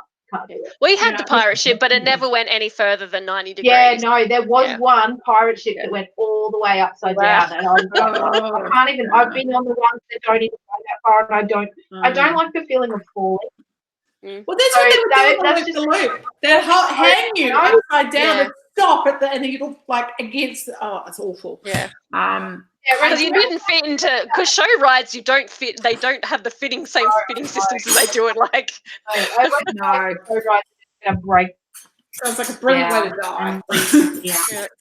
And so it was actually very nostalgic seeing all those rides. The one that people actually died on at Dreamworld was the one that I was never scared of because it was like the tamest ride there and was not even scary. And all the rides that freaked me out, all those ones at the show that are horrible, and I won't go on it because I'm like, that looks like it's going to fall apart any minute. What was the one that they died on? The rapid ride. Rapid ride, yeah. Did they drown? Which was no. Oh no! Did you guys not really hear about this? I did. No, I knew, but because it's showgrounds, I kind of purposely just backed away. It flipped, and they got caught up in the conveyor belt that was because it was right at the end of the ride. Ride had actually finished. They weren't even in the water, and when you get off the ride, it goes up this ramp that's basically like a conveyor belt, and it ran into another one or something, and it flipped upside down, and they got caught up in the mechanism of the ride, basically. So it's bloody horrific. And yet I went on that ride as a little kid. Like I remember going to Dreamworld when I was about 7, and I really didn't go on very many rides because I was not really that brave, and I wasn't tall enough to go on half of them anyway. Yeah. And that was one of the ones I went on, and I wasn't even scared when I was that little. Like it wasn't. I wonder if there was some weird thing, and not to say that I'm just wondering if because it wasn't one of the ones that seemed inherently dangerous, they didn't upkeep it as well as they could. But they could have been about how they hadn't upkept it, and they inadequate training. There was a whole lot of there was a big inquest about it. Yeah, I'm just kind of like not going on rides. Well, we had a circus that was recently closed down here, traveling circus, Rio Circus. There was 2 accidents within a week So Safe Work SA went down and gave them 9 violations and shut them down. Wow. Yeah, I think one acrobat broke their wrist, and I think another one broke their collarbone, all both within a week, and got shut down. Mm. So not just bad luck, apparently. No, I mean it's good that yeah, because I could imagine it wouldn't have been that long ago that would have been just like, well, that's what happens to the circuits. Yeah. Now they actually go on this game. Yeah, absolutely. Back to the program. Yes. That's all right. So kids, don't go on rides. Where is it? Okay, so I wanted to talk a little bit about getting towards the end, and one of my favorite bits is the gang getting back together. Everybody, it was very cool. There's there's that bit where it's 11 on the ground and everyone's kind of surrounding her, and then it's I think it's where Joyce and Hopper come in with Murray, and I love that bit. But it was really cool. Everyone's together and working together, and then we have the song, which I honestly thought, I was like, have I walked into a strange universe where I'm like, what show am I watching? No. I was totally on board right from the beginning. I thought it was great. I loved it. Don't get me wrong, I loved it, but I was like, this is so meta. I cannot describe how meta this is. It's a show about nostalgia, having karaoke with a nostalgic song. It was just like, the only thing that bothered me was I was like, it was so Glee. It was Glee. I just felt like, they're really leaning hard. They know their audience, and they're like leaning hard on the nostalgia this time. And I was sucked in by it too, which was like, well, it worked. Like having Back to the Future being on the movie screen and the never-ending story and stuff. And it was like, I feel like I'm being played a little bit. Like, the producers are like, we know how to press these people's buttons. We're going to throw all the shit in here. And I'm like eating it up, but. And that was the bit where I was like, have we gone too far? Like, it just felt like we'd walked into the musical territory, because in the 80s, I think we still had, like, there was the whole dance movies and everything, and, Howard the Duck, if anyone remembers that. I try not to think about it. But, like, that whole music scene was big, and I was like, have I just walked in the wrong one?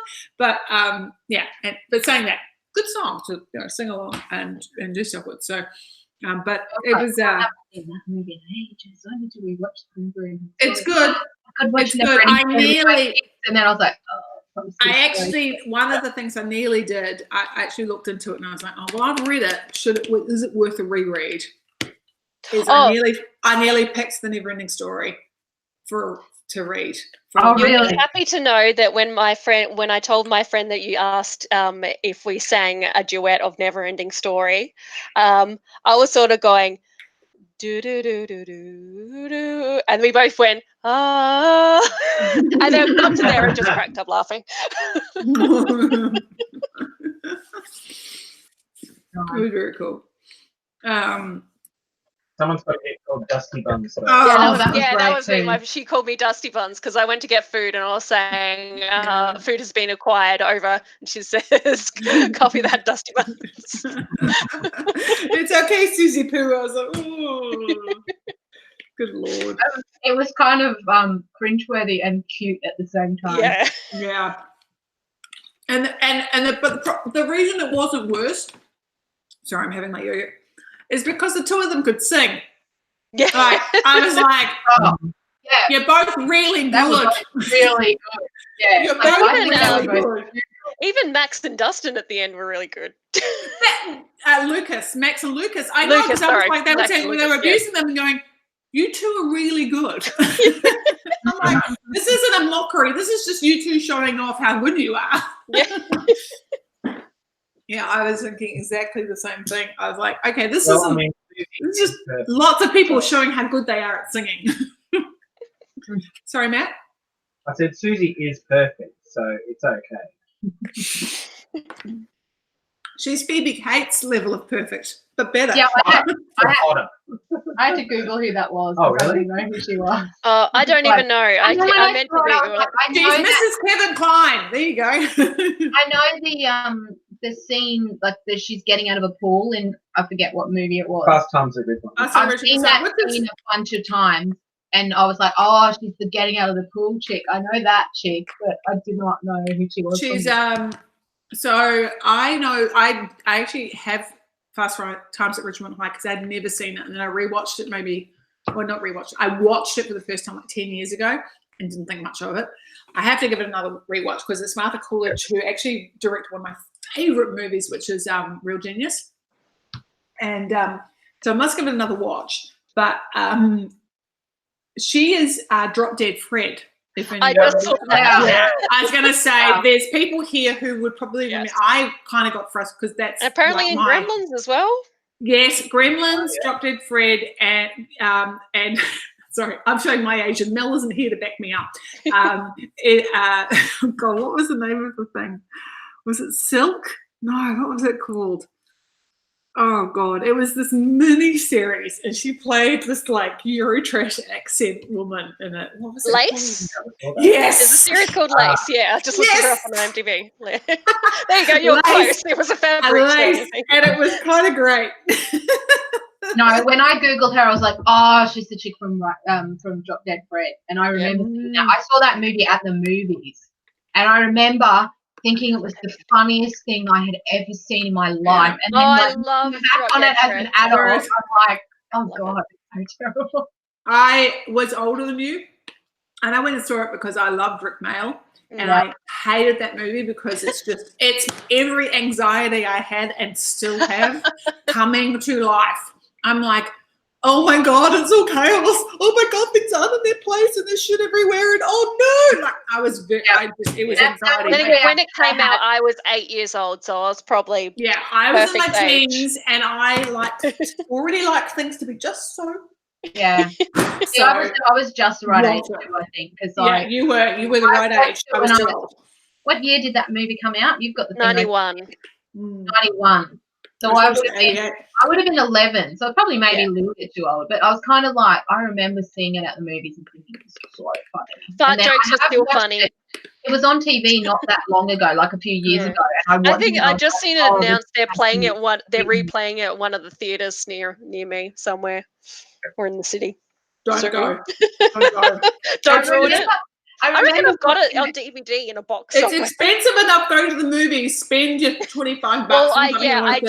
If I want to watch it again, I do have it on DVD somewhere. I can remember my mum complaining about how horrible that movie was, and me being like, "What's wrong with you? It was so funny." And like, no. And then I can remember like seeing it at the movies with mum and my brother, and then it came out on video. And being at the video shop and going, oh, Drop Dead Fred, can we get this? And Mum was like, no. I don't think like the million times I watched it, I don't think Mum actually watched it with me when I watched it. Dad probably did. Dad probably thought it was hilarious. The movies on school holidays, and we chose the movie, and she was just like, oh God, do I have to actually sit through this entire thing? Okay, so more things I want to talk about. Other than Phoebe Cates and how hot she is. I want to talk about, and I'm a little sad that people who can speak to this better than I couldn't come tonight, but I did want to talk about Robin's coming out story. Rewatching it, I'm a little pissed off at the Duffer Brothers about how they framed her being obsessed with Steve, because it was really leading you down the garden path. Like rewatching, and I'm going, no, there's no real clues to this. This could have been better written. That's my feedback around that area. Like it's definitely like it went this way and then she went that way, and I'm kind of like, because it was more about being a surprise than being a realistic character. It was more about being a surprise to us as opposed to Steve making an assumption. So they didn't want to because they didn't want us to guess. So they deliberately but I don't think we would have guessed even if they'd used slightly more subtle language. around it or worked out a different story. I mean, the word obsessed is not, and then she talks about what he had for lunch and all these things around him. And it's just, I'm just sitting there going, it's just kind of, I mean, I do understand that in the 80s, her doing, coming out to someone who is quite preppy and quite jock-like is quite, that's quite full and quite scary. It is not the times we are in now. No. Especially being a teenager. And would so she would have done had to trust him. She's obviously got to the point that she really trusts She's him. also still coming down from the drugs, so maybe she was feeling a little bit less inhibited about That is a good point. Well, I think there's that too. And the two of them have just been through a whole torture fest together. Yeah. But, so, yeah, I am a little bit like, well, like, I don't know if they kind of ran things past. I don't know. It kind of was, like you said, I think it was more for effect when I've rewatched it. I don't know I know, Kirsten, you like this, but when I rewatch things or reread things, when I know where it's going, I love to see little insights and stuff. Yeah. And to be honest, the Duffer Brothers are quite good at that, but that's one area that I was like, no, it doesn't ring true on the second watch, that scene where she's talking about how obsessed she was with Steve, and we're being made to think that she's obsessed with him in a attracted way, as opposed to being she's obsessed with him because she's actually obsessed with someone else. It was just jealous of him, basically. Yeah, which is not how, like, there would have been different ways to talk about that personally. That's what I think. So that was one area, but it was kind of at the same time, it's really nice to get to a situation where you've got people who are friends and they're not trying to pair everybody off. That was refreshing. Yeah. And welcome. So, did enjoy that aspect of it. You've got four people who've come together, the Scoops Troop, and nobody has to be paired off. And it was good because it showed his character development a lot in the way he reacted. Because if you imagine what he would have been like hearing in season like one. Oh, yeah. Whereas in this, it was really nice to see him kind of, you could see he was like, oh, there's another chick that I wanted that I don't get to have. Like, there was like that moment of, here we go again. But it was also, he kind of just moved on really quickly from it and went, okay. And I think it was nice to see, like, it made him a lot more likable as a character. It was nice to see that he's come such a long way. Yeah. And again, maybe he's been through so much with her as a friend and colleague that he gets her, he understands she's a person and not her sexuality. And not just there's a friendship there. The fact that she's no longer a love interest, but I could still respect you and be friends with you. Yeah, which is absolutely me off about Popper when what's the face, exactly. whose name I can never remember, Joyce. When I know, you told me before and I forgot again. When she's not wanting a relationship, if she just wants to be his friend and nothing else, that's not okay. It's not good enough. Whereas Steve has kind of gone, okay, well, I was hoping for more. I see that that's not an issue. And maybe because it's like, well, you're not into men at all helps in that way, because Hopper was like, oh, it must be some other man. And it's like, she doesn't want any men right now. She's not. Yeah, so I guess it's a lot less awkward for Steve because he's like, oh, she's not into me because I don't have a vagina and boobs, so that's fine. Yeah. I think it's easy to go, okay, I still want to be friends with her though, and this isn't going to get in the way because obviously there's a very big reason she's not interested. What I thought the actor did really well is what kind of painted all over his face was this whole kind of going, I don't know, it was almost like he painted on his face, which is good acting, basically. And that was just beaten.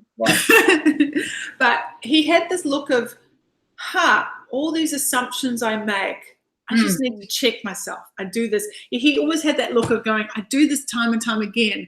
I did it with the kids, and now I'm friends with them. I did it with like this, and this is like, you can see him going, I've got to get better at being, and probably like a little like, damn you, surface. Dustin, for putting this thought in my head in the first place. Yeah, it wasn't in his head. And no doubt, she is cool. Like, Robin is cool. Yeah. And that's the thing. Dustin was like, she is cool. It was like, yeah, she's cool. Doesn't mean they have to get together.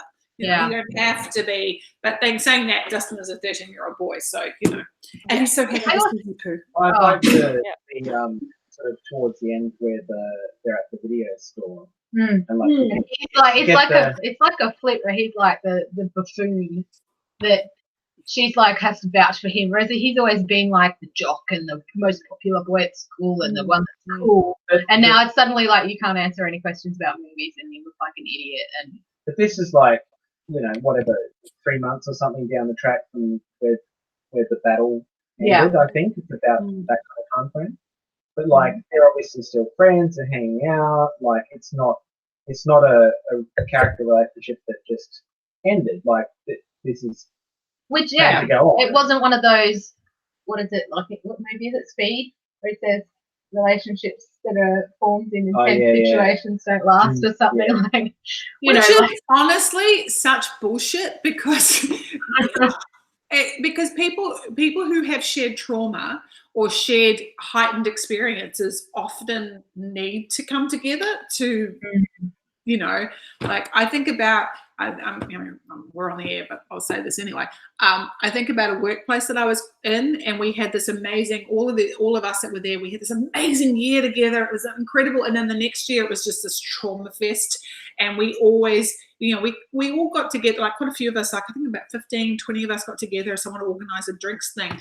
And, you know, someone said, I don't know, you know, is it because we have this shared trauma that we just feel this, like we're so close because no one else will understand what we've been through. And because we've been through something, we need to talk, we need to be with one another.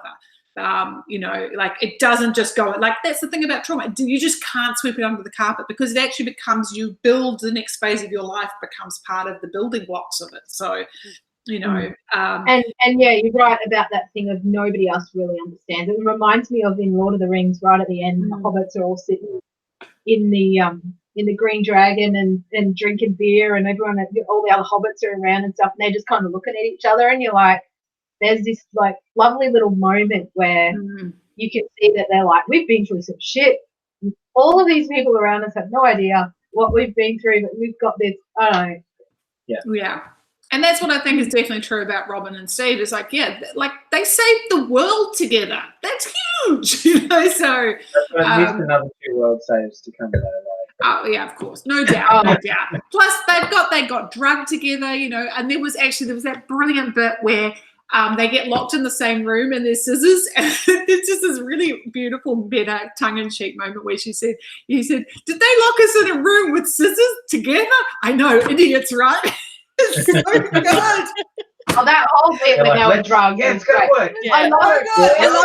This is great. This is really easy. Oh, it was so good. How many times have you seen that in a movie where they're like, oh, we're going to jump along and we're going to do this and then we're going to, and in most movies that actually works and they get out, whereas in this they were like, we just fell over and hit our heads, and then the people walked in and saw them lying down and went, oh, ha, ha, you know. Yeah, it was so funny. really good. I really like that. Yeah. I really like that little twist on like a trope that you see all the time, and then they kind of just exactly. It was that trope, and they referred to the trope before they went. Like reversed it. Like, we're in a room with scissors. We can totally do this. And we're tied together. In movies, they always tie them back to back, and then they help each other escape by doing like, I'll pass you this thing, and you're going to give me that. And it's like, in real life, would you ever even put them in the same room? Well, like, that's exactly what Robin said. They had this place that you needed a car to get from one end to the other because it was so long, and yet they couldn't even put them in separate rooms. Like, And I like how they called them on that and then made a joke of it. And it was great. And like, I love that bit with Erica doing the mental maths about how long it would take them to get out. That was awesome too. I love a bit of mental maths because I always admire people who are really good at that shit. I'm not. I'm so bad with it. I am too. So anyway, it was very, very cool. So I enjoyed that. That was a nice little moment. So a couple of things towards the end. Sorry, other bits I have to talk. I just have to go share my love for all the bits I remember. So the Todd father car. Oh yeah. Oh, And there was this great bit where like everybody, the three groups, they're all together at the end. You got the troops, the troop scoop. You've got the Scoops troop. You've got Joyce and Hopper and Murray. You've got the original kids with the big sister and big brother, and everyone's together. Everyone's going to make this work, and they're like, well, we need, we've got this radio that we happen to set up in episode 1, and it's not going to work. And Erica's in there too, going, yeah, we're going to do this kind of stuff. And he said, we need to have a car. And then that next scene of Steve coming out, going, this is what I'm talking about. It's such a good bit. I loved it, and yeah, it was just really cool. One thing I wanted to note on, though, did anyone notice that personally, maybe I was the only one, the CGI on the creature bits at the beginning, like all the squelching stuff and the hospital creature, hospital flyer, was really good, but the one in the mall kind of looked crap. I can't really remember. Okay, maybe it's just me. I do remember those first ones looking really good. And thinking, oh man, it really, like, you can see bits of bone. That's what I thought, yeah. And then when it got so big, like when it was like coming down the road to the cottage and stuff, and then when it was in the mall, I just remember thinking, my husband was like, that doesn't look great. And I don't know if they just can't scale. Like, I think that is a major issue. Like, I know that's one of the reasons why, like, water always looks wrong, because they can't get the scale right all the time. And I think it's also a case of, do you guys watch the Corridor Digital guys do this visual effects reacts series, and they talk about, and they just say it comes down to the time you have to do things. Oh, so yeah. I wonder if they just ran out of time. It's related to the money you have. Like, the budget is directly related to how many hours you can pay someone to do that job. Exactly. Yeah.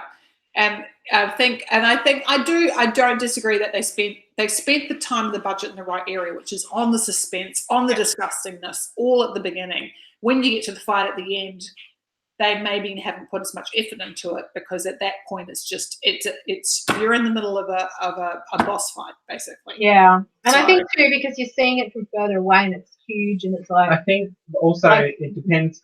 Like, some of the shots work better than others. I thought the bits where it was like the close-ups where it came and, like, stabbed Billy through the chest with the thing, those parts seemed better. But the close shots were better than the far shots. Yeah. And maybe there's a thing about the background as well, and like something in a space looks less real than, like, do you know what I mean? Like, in a big space, that's harder to make it look realistic in a big space, whereas when it's zoomed right in and basically looking at a wall and a floor, it's easier to kind of make it seem like it's really there.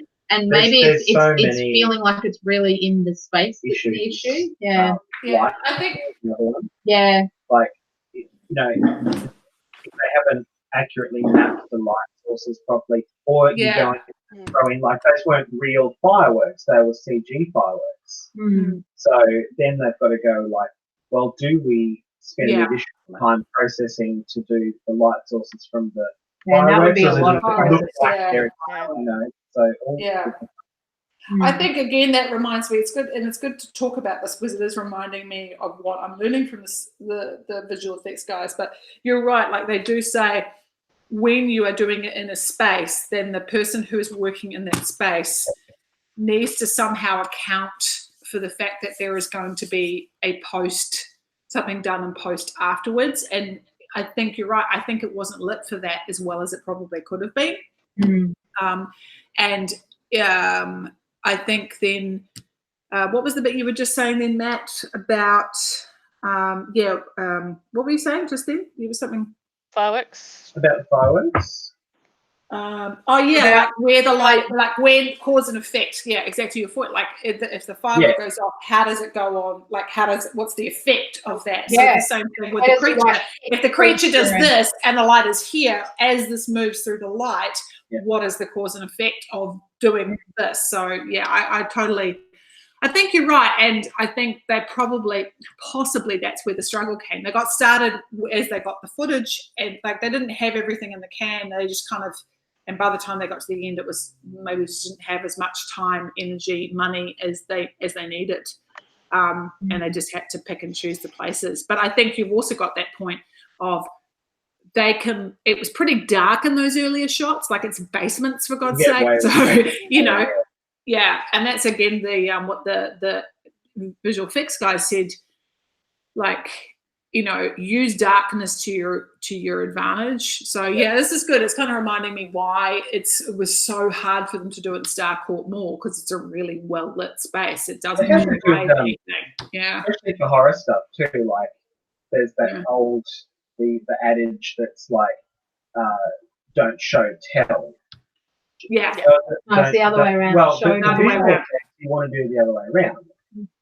You want to, like, to make a monster scary is don't show the monster. Don't show it in the detail. As soon as you reveal it, it loses its power. But while it's in shadow and you can't see everything, it's as scary as your mind can make it. Yes. But once it comes out, it's only as scary as you can see. Which is exactly why the gory monster, blood and guts kind of thing doesn't bother me. And yet I'm walking through a dark house and then something might be coming out to get me thing freaks me out. Yeah. Because it's that my brain is magnifying everything of this suspense of what could be happening. Whereas once it's on the screen, it's like, well, my brain can go, well, this is not something that would ever happen in real life that I would ever have to worry about.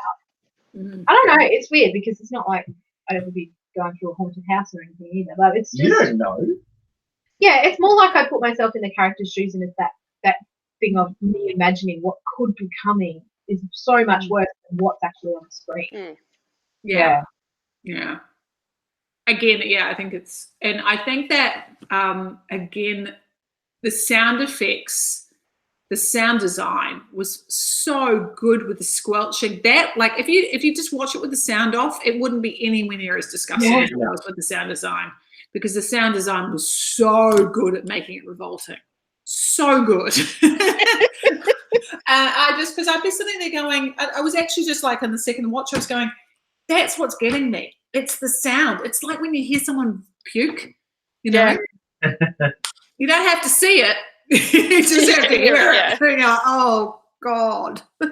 So I think there's definitely something to that. So thanks for the good reminder about like why it was harder for them and why it probably wasn't as powerful as I was hoping for, because it's hard to do, and like it's just really difficult because you're requiring so much more from the production team than you would on some. And they probably too thought, like, there's so much going on that's going to draw your eye away. You're not going to be staring at this thing for too long because there's something happens here and there's something happens there, and you're not looking at it for long enough to notice as much. So they were probably relying on that a little bit and hoping that people would be so caught up in it. Because I really was. I mean, I'm not.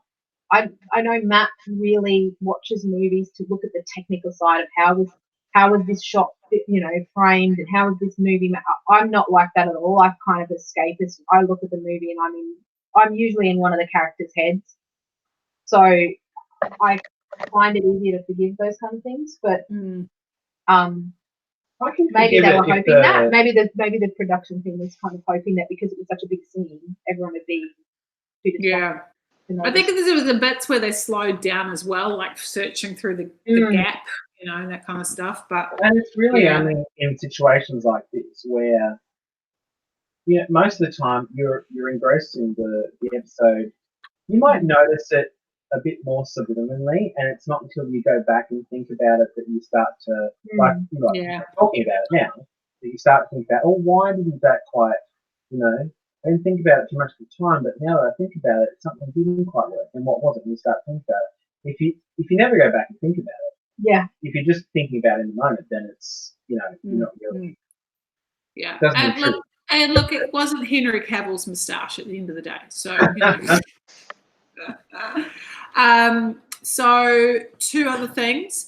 One, let's talk about how Elle lost her powers. I don't remember how she lost them. I think she expended too much. She got bitten by that thing. Is that what happened? She got bitten on the leg, remember? And it got into her leg. That was hard actually to watch. So she had lost it, and then just she flung it, and right. then She lost it after she was went into Billy's mind. Oh, that's right. Okay. And I think she like kind of touched the mind flayer in that. No, but that I'm sure that happened after because she was in the mall when she got it out because that's when Hopper walks in and squishes it. Yeah. Yeah. So I can't quite think how she lost them all except for but she's Oh, maybe you're right. Yeah, but I always just wondered if anyone could help. Because didn't she threw the car in the first place and then later she couldn't flip the car over, so it was somewhere in between. Yeah. That was a bomb It was scene as in well. the mall. That was cool, where she was saving her friends. That was cool, and they walked in like the band. It was cool. Yeah. All I'm thinking is that she overexerted herself. That's what I was trying to thinking in my head because I couldn't quite pinpoint it. That she overexerted herself. Because I think somewhere in the end they came back before. So I'm thinking I've missed something earlier. Like maybe she lost her powers a little bit in the first season. So I think it's an overexertion. Like drained herself completely. Yeah, drained herself. But then, like in the year later, like ages later, when they were doing the moving out and stuff, and she was trying to use her powers again, and they still weren't working. Yeah, so it's 3 months later. Joyce would have thought if it was just from exhaustion that would have fixed it by then. I can't remember. That's looking a thing up. I'm just twice now. I think something's listening to us because I'm sure that the two things we've talked about should not be the first listed suggestions on Google when I start typing. But we are okay. So here's the thing: we are using a Google product with everybody's IP addresses put into place. Yeah, yes, of course they're listening. They are completely and utterly listening to us, Matt. I typed in Phoebe Cates before I'd finished typing Phoebe Cates, it was Phoebe Cates lace. I'm like, no one is looking up Phoebe Cates lace. The most looked up thing. They're looking up Phoebe Cates bikini or Phoebe Cates fast times. Yeah. And then I was just typing in this, and I said, "How did 11?" And then it's like lose her powers. Yeah. I'm like, I'm sure there are other things that people have searched for. How did 11? Yeah. But maybe lots of people would be like us and watched the whole thing and then went, "How did that happen again?" Nobody Googled for Phoebe Cates and lace other than us because You remember the ad that you got after we were having a discussion about? And mine says, "Why did 11 lose her powers? Why did 11 move away? Why did 11 lost her power?" I started getting ads for vagina healthcare products after we started. Like we had a conversation about it. Yeah, no. That's right. No, it was me and a friend of mine and my mum were talking about like a thrush treatment, and then Matt started getting ads for it, and I was like, why would you be getting ads for this? Like, does Google not know that would not be something that you would need? Like, okay, so you're in the same IP address. Yeah. Have you looked at your microphone settings and which apps are listening to you? Because that is like that's I know. Like they're listening, and then they send that data to their ad servers, and they have it for their networking, and then you'll get served because Facebook have sold that data. Mm-hmm. That's the thing. It's like, are people listening to you? Absolutely, they're totally listening. I was listening to a really good episode of 20,000 Hertz about it. Like it's a huge thing. When you walk into a mall, when you walk into like a shopping center or like mall as it is, like there is that's a big thing they're investing in is listening technology to hear what conversations are happening so that they can feed that information back. Like what people are responding to or / what they're looking for so they can let their retailers know and then go from there. Big Brother is watching. Another thing with 11's powers, I thought it might be related to the gate being closed. Yeah, like she had an energy reserve and that she used all that energy up after the gate was closed. So it's just a theory because I was just reading an article and it sort of hit those first 2 points that she had the thing inside her and that she overexerted herself. And that was another one about the gate closing. Maybe she was connected. It obviously wasn't clearly spelt out. If all of us, it was a mystery. Like no one, they didn't spell it out in any way. Nobody knows. what was I going to ask? I had a question. It was very exciting. Oh, yes. So let's talk about Hopper and the American and the Captain Demogorgon, which, by the way, can I say, and this might be how they did it, because, again, this is what the FX guys suggest. They suggest combine real and practical to get the best FX. That Demogorgon at the end, which was all well lit, that was terrifying. Like it's some dude in a green suit with motion. Getting real movements and a real body that they then paint onto. So that's the thing. Like that's the other lesson that I've learned, is they like, if you can combine real and practical, you will get the best FX you can. And so I think that's possibly why, because I was that when it came out, I was like, oh my God, look at it moving. that's terrifying. Yeah. So Hopper, how the hell did he survive? He must have gone in the gate. Yeah, that's what I think has happened. He's gone through the gate. Yeah.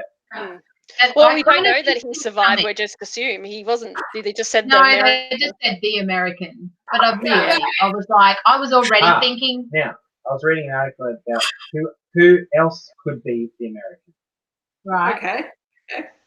The doctor who was in charge of the Hawkins laboratory stuff and training algae to powers. We see him. Still alive. He's still alive. It's going to be a Hopper. No, but we see him at the end. He shows up. What's his name? Dr. Owens. Right. He shows up. He shows up and so like, holy shit, because he's looking at it. Hello. Sorry, the cat showed up. We can hear. Yeah, because I did see him, because it's Paul Reiser from Mad About You. No, I'm talking about Matthew Modine's character. Oh, what happened to him? I thought Papa. He was in season 2 briefly. I still reckon it's Hopper. I think that's because I think as it wasn't there wasn't a lot of closure, and you didn't see him die. And I'm like, whenever you don't see a really main character die, the other thought it always puts me like a bit. That the saying it's the American, it's a deliberate misdirection to make you think that it's Hopper. But Hopper's still not dead. He's in the Upside Down. Ah, okay. Yeah, well, I don't mind how I'm on board with the thing that he's not actually dead, because my thing is like, he's a main character, and if they don't show the main character actually dying, I feel like it's usually for a reason. And I mean, every now and then it's not, but most of the time, if you don't actually see the death, it probably means, like, lots of people, I mean, there are exceptions, because there were a lot of rumors going around with Game of Thrones, spoilers for like 3 seasons ago, I think it was. That certain people weren't dead because they can't be, but they are. Yes, somebody that they didn't actually show the actual death of, and then there were a lot of rumors around saying that maybe this person was still alive, because it was Game of Thrones. They've never shied away from showing a death before. And it turned out they actually were dead. They just chose not to show the killing blow. Yeah. But maybe they did that on purpose to try to make people talk and see if people were... I mean, possibly. It was at that point where they had gone past the books too, so it was like they really could nobody knew. Yeah. Because, that's interesting, because on Game of Thrones, though, you've got a show that hasn't shied away from killing people off. You know, get prepared to lose people, kind of thing. Yeah. Whereas this is a family show, despite all, the swearing and stuff, like, it's still a family show. Yeah. So, killing off one of people's favorite characters is saying that he wasn't that favorite of a lot of us. No, but I think he could be redeemable. We'd seen the actual death, like seen actually what happened to him, then it wouldn't have been. He didn't explode into a red mist like the other guys. Yeah, I was going to say, they didn't show him exploding like the other guys did in the beginning. So. You just didn't. They went back in later and couldn't find him, and it was like. So the reason why I'm thinking it could be an actual misdirection is because some of the other stuff I was reading about how the Russians got there, like into America in the first place. Oh, you think they travelled? Well, but they said they had to get it. They had to open it where it had already been opened. Yeah. So there's gates, but there's there's that like the rifty thing, right? But remember, there were also other portals. Like, if you think, remember back to the first season, there was like the portal in the tree that they went to get. So there are not, it's not just one gate, right? There are multiple portals. And they reckon that the Russians have found a portal that goes from Russia to America. And you can come out in America. And that's how they've been moving, like getting all around all the building stuff, is they've been able to move stuff through the portal completely undetected to be able to do all their excavation work and building stuff. Yeah, then it makes me think, why would they bother? Because if a human can fit through it, and they have one of the Demogorgons in there, so in Russia, so yeah, why would they bother trying to open the gate unless they thought they could get more from that point that they couldn't get through the other portal? Yeah, well, I think what Matt's saying is maybe the portal in Russia only goes to America, and then they have to go from America to the upside down. That's the idea that they're playing with there, that there's, you can travel into it, the upside down, but there's also portals that kind of go through it without going into it. If that kind of almost like a wormhole type.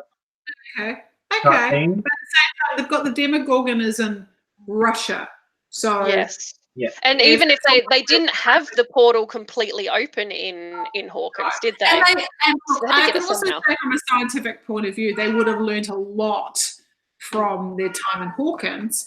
And, you know, there were people there. Well, I don't know who was alive and who didn't, but I'm sure Sergeant Shithead, like, wasn't there anymore.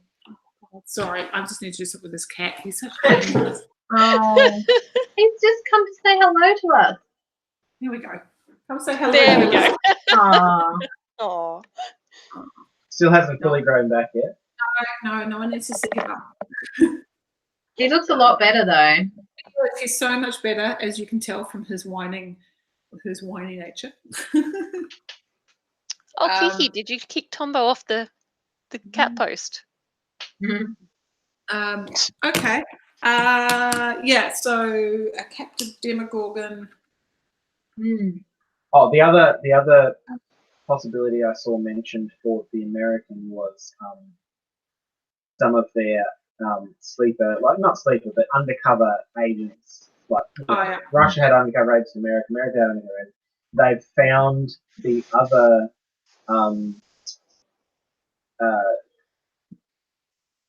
girl who was also part of the same program that 11 was in. Oh, her sister. Her sister. Yeah. Yeah. And they've now that like Russians have got an 11 of their own kind of thing. The thing that makes me think that's not probably who's in that cell though is because they were like, "Oh, don't give the American to the thing. Don't feed the Demodog the American." Whereas I think if it had been like a girl like 11, she would have been like too valuable. She's not. She's not just another prisoner. Whereas they were like, "Here's all our prisoners. Oh, don't take the American." Like they might have. Whereas if it was a girl like that, I don't think she would have even been on the table for an option. Even the other one that I said, the doctor guy who was in charge, he'd be too valuable. Yeah. A resource to Which is why they obviously haven't. They've said no, don't send the American in as well. But like the fact that it was even an option says that maybe it's not someone super important. Yes. Which to the Russians, like, he's probably not super important. He's just a dude that knows a bit about what's going on. But maybe they've got other plans for him, and that's why they've said no, don't feed him to the. But yeah, I mean, I see where you're coming from. Whereas they've obviously, I mean, like we said before with Robin and everything, they've obviously done things before they've deliberately misled us just so that we'll have a surprise. But I also kind of think maybe they've said that at the end to make people go, don't worry, you can. Your favorite, your character that you like is still going to be in this next time. Keep on watching. At the end of the first season, we thought Elle had gone. Yeah. She was in the forest. So there you go. And I think the other thing I'm thinking is that it's really drawing on the nostalgia of those, you know, like if you think about Back to the Future and those kind of, those, you know, we will be back kind of thing. It's really drawing on that that 80s trope of there will be a sequel kind of thing. Your favorite character will. And Back to the Future was like the best at doing that. Like the way that those movies link up together, where the end of the last movie is the very beginning of like the exact same scene as they continue on, you know, like they come in at the end of. And I've tried to watch it a couple of times. I've never seen Back to the Future 3, and I know it's the best one, but one of the best ones, but I couldn't. I don't know. I've heard it both ways. I've heard people say that it's terrible. Back to the Future 3 is my favorite, but I have also heard people say that it's terrible. Yeah. So I watched a bit at the beginning. Like I liked how he drove like he was seeing. I think he drove through a billboard, and then there was actual like American Indians coming at him. That was cool. And then I saw the end where there's the steam train. That was kind of cool. Yeah. But I don't really know what happened in between a lot of it. I really like Back to the Future 3. It's my favourite one. Because I like the romance. I like the Doc is having a romance with the school teacher and they bond over looking through the telescope and he's talking to her about going to the moon and stuff. I love it. And that's the bit that I really like at the end of, that I did like at the end of Back to the Future 3, how the train turns up immediately and then Doc and I don't know Clara. Yeah, get off the train and they've got 2 kids. Yeah. One of whom needs Jules and Vern. Yeah, because there's no time has passed and yet time has passed, which I thought was really cool. Like that's the kind of playing with time stuff that I like. So yeah. Anyway, it's one of those ones where lots of people say it's bad and I like it. Like I like Return of the Jedi as my favourite Star Wars movie, and you know people think that it's terrible, and I'm like I don't care. I like happy endings. I don't care if you think I know. Well, the reason I like Return to the Jedi is because there's it's that relationship thing. You've got to know these characters, and there's stuff going on, and but you're not supposed to say that when people ask you what favourite Star Wars movie. You're supposed to say Empire, and I'm like, it's very dark. I like them all for different reasons and different seasons. And because of my age, I actually got to see Jedi at the cinema. So and that probably creates that's quite special. That's quite special for me. So as much as everyone goes, oh, those bloody Ewoks and stuff, like for me, I was the perfect age for it. And, I think that's the other thing too. Yeah. Like I remember watching the Ewoks as an age that it wasn't seeming stupid to me. It seemed. But that's not the bit that sticks with me. The bit that sticks with me always was Jabba the Hutt. That whole bit is the bit that always stuck with me through the year. Like that was as a kid. So, but I like them all for different reasons and different seasons. So it just depends what I'm in the mood for. And also Endor is really beautiful. So. I like that we're seeing the forests of California. It's nice to see some greenery. I noticed that Matt's being very quiet. In a scene, but he's telling his mum off set that he needs to go to the toilet. He's like, hey. What's this? It's the scene from Back to the Future that we were just talking about where they turn up with the kids. And one of the child actors is apparently signalling to his mother off screen that he needs to go to the toilet. By pointing to his crotch. Oh, okay. Okay. That's just showing it to me as a GIF on loop, and I'm like, what is this that I'm looking at? Okay, Mike. We talked about Max and 11. We talked about Mike is kind of useless. We talked about how, what's his name? Nancy's boyfriend's kind of useless. Yeah. A couple of useless guys. There's a couple of people who had jobs before and they don't have jobs now. I think that's really hitting the nail on the head. It's like, we didn't want to just have them disappear because that would be weird. You'd be like, well, what happened to such and such? But there's also not really a lot for them to do. So they kind of feel like they're just there. Yeah. And then, just sort of looking to see what's what. I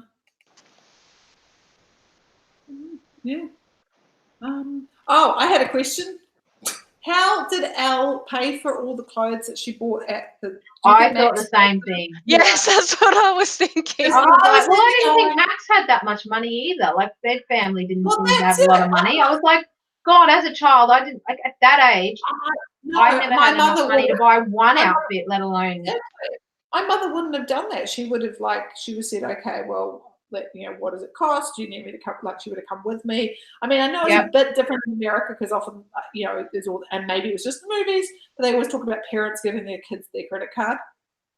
But all I could think of is that he'd been giving her an allowance because that's what you do with kids, and she just hadn't spent it on anything because she'd never gone shopping. Yeah, because she was wearing all the old cut-offs of his, or so yeah. But I did wonder. I'm like, where did they just shoplifted. They just shoplifted for the thrill. Yeah, all that, because she is magical. She is magical, so she could make things happen. But yeah, I did have the same thought too. I was like, where is all this money coming from? Like, I can remember doing a similar thing as about the same age, 14, 15, going shopping with my friends. And it was always window shopping. You'd go and try stuff on. Yeah, which is what I thought they were doing until she was wearing the outfits, like 4 of them in a row. And I'm like, who paid for all of this? And like, if you really splurged, you'd go and you'd maybe buy one thing, and then that'd be like a saved up thing. But to go and buy not just like one shirt, but like a whole outfit, and then multiple whole outfits. 4 outfits. She looked like a Ken Doan. Did you ever remember Ken Doan from the 80s, or am I just showing my age? Oh yeah, I do. Ken Doan patterns, it was, or and the shops that she was in looked kind of fancy. Like, they didn't look like Kmart, she was in or something. Gap. Yeah, it wasn't Kmart. They didn't have that kind of stuff back in that day. Like, that was the thing. No, there wasn't that cheap. Like, there was, When I was a kid, it was basically either like Kmart, Target, or like super fancy, way too expensive. Can't afford it. Well, I mean, admittedly, I was Sports Girl was big at that age. From New Zealand, but I do remember that back in the mid 80s. But things weren't manufactured in China then. That hadn't been a big thing at that point. So things were still being manufactured in the country where you were buying them. So that's one of the reasons they were a lot more expensive. I was thought. I mean, I don't know, but I would have thought that would be the case with American outfitters. But maybe they were, ahead of the times, already, utilizing China for cheap, clothing. I just felt like that was maybe one of those just TV movie things, where. Yeah, I thought it was like a shopping montage, the 80s shopping montage. They all have houses and stuff and movies. And they had to walk out with all their shopping bags. Yeah. But but I did think the whole bit there was like, let's go to the mall today. Does everyone remember watching that back in the day when it was, had been good? So it reminded me, I think I even commented to you about what's the face from How I Met Your Mother. And she had the mall song. Robin Sparkle, and she had the song about going to the mall. That was what it reminded me of. Which I just sang. Yeah, so, that was what I mean. Yeah, I thought that was what I was singing. And I'm like, that was like, I actually commented to Matt at the time that was what it was reminding me of, was that kind of whole, the whole mall itself. Like, I mean, we kind of used to go to shopping centers, but there wasn't like a mall like in America kind of. I mean, it started more in the late 80s, early 90s. They started building them in New Zealand, and I mean, we sort of had. It wasn't. Maybe it was because it was a bit further away for us. The one that, the one that was mostly more like it when I was that age was in the Philly shopping centre, and like you had to catch the train to get there, and it was quite like. I mean, for a lot of us, a lot of me and my friends, paying for bloody train ticket was hard enough, and having money to spend. And usually if we went to go to the movies. But it wasn't like, I get this vibe from a lot of American things where it's like, but we just go to the mall after school every day.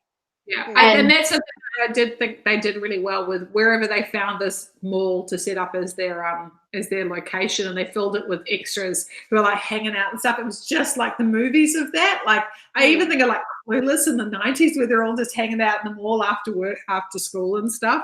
Yeah. Like and I'm like, I never know whether that's a thing that's actually an American thing or whether it's just an American on TV thing, because it's I don't on know. all 'Cause the they don't have and the dominance they have. They have, like, they've lost a lot of it. Yeah. There's a lot of discourse because people don't like necessarily, like, well, I there's think a lot of they, people like, buying online and stuff now too. So people buying online and people like sort of that more, again, 99% Invisible did a really good episode on it, but that, you know, I don't know how to describe it, but it's kind of like a fake village feel where they sort of set up little cottages and houses and you walk the streets and you kind of have park areas and, you know, and it's still a food court, but it happens to be outside, you know, like actually Australia does something. Oh yeah, they start doing that at our local shopping centre. That's what the new food area is like. It's sort of like it's outside, so all the buildings are from an outside area, which has got like a little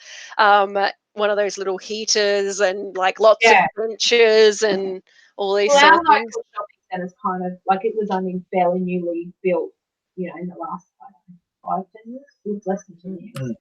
And it's got like, there's like almost two halves, and then there's a street through the middle. There's like, it's called Main Street, and there's like all shops down the middle where, like, it's a street where cars can drive, and then the shops are on either side of that.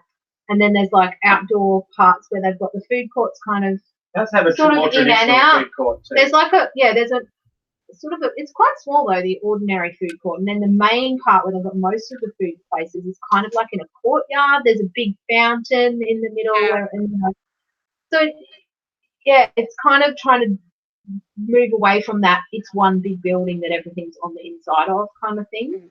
Yeah, but I think they still have their place, but it depends on where you are. So, for instance, in America, a lot of places it snows or it's just too intolerably. Oh yeah, you want So those kind of rules work really well. But like that's the thing that always struck me in Australia is like some of the malls here, like there's one called Erin Affair, and that's like, and even in Coffs Harbour, it's just they feel almost like pavilions because they're actually kind of open with kind of like there's these massive huge sails, and then there's like glass boxes sort of set up, and people also that's just like have Harbour Town, isn't it? I think on the Gold Coast. Yeah. Have I been to Harbour Town? I don't think I went to Harbour. No, what's the big, huge fuck off one in Gold Coast? Pacific Fair, is that, or is that? Yeah, no, I went there. Yeah, I went there. That's Fair's on the Gold Coast. yeah. I only went there, but that's apparently got Harbour Town really is like a good new food court. Like it's got restaurants as well as food courts, and like that's the other, you know. So it's just interesting. We're expanding our own local shopping centre, and we're getting a whole new section with with a new food court with restaurants as opposed to just. Well, that's what ours.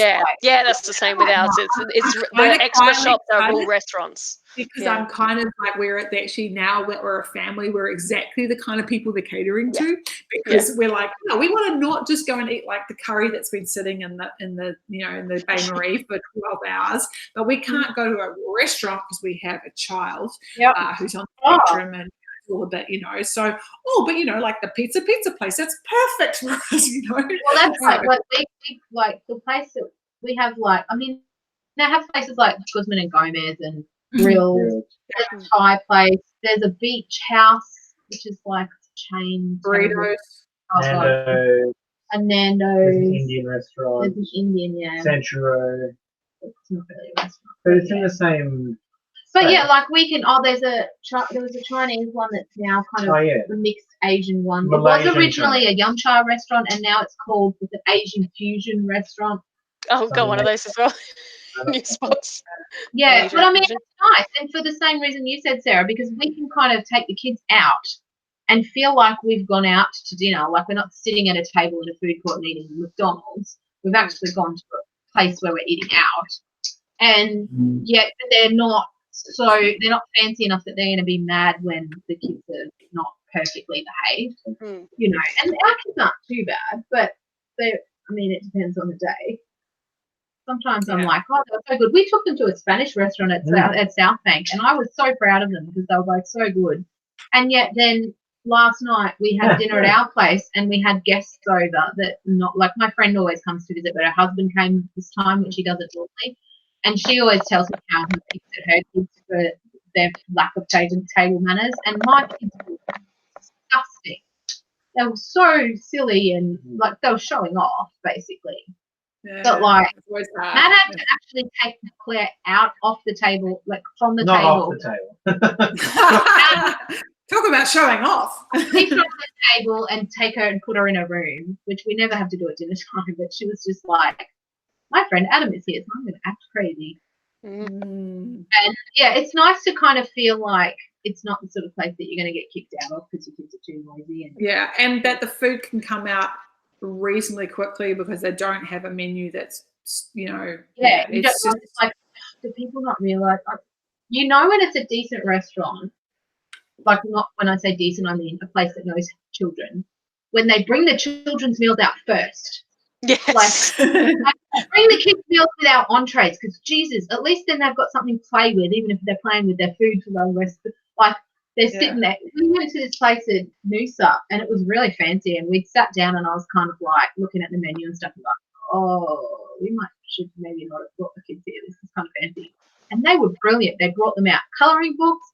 They brought the kids' food out first. They were so good with the kids, and yet the food that we had was really. And like, you wouldn't like from the outside and the location, you wouldn't expect, you know, and it wasn't. It was kind of fine like, dining-ish, like it was fine dining prices. Yeah. But the kids' price wasn't bad. But like the food was really, really good, and it was really just lovely. But the thing that struck me about it was they didn't kind of sniff at us for having the kids there, and they brought their colouring books, and they they said, would you like the kids' meals out with your entrees? And we were like, well, yes, because otherwise they'll sit there and whinge that they haven't got any food there. Yeah. Oh. Getting sidetracked again, sorry. Yeah, No, that's okay. I think we're I'm talking about malls. That's right. Exactly. Sometimes they're good, and some because I was in Wellington, so everything basically goes through the center of the city because you know it's a harbour town and that's how it works. So you know, I guess I did hang out, but I hung out in town, and it's a whole lot of like little shopping arcades that connect up. It's very like Melbourne, actually. You know how Melbourne's just a whole lot of arcades. Yeah. It's a lot. Again, because it's when it is the weather, it howls a gale, and nobody wants to like go onto the street. They want to kind of work out how to get from A to B without going outside.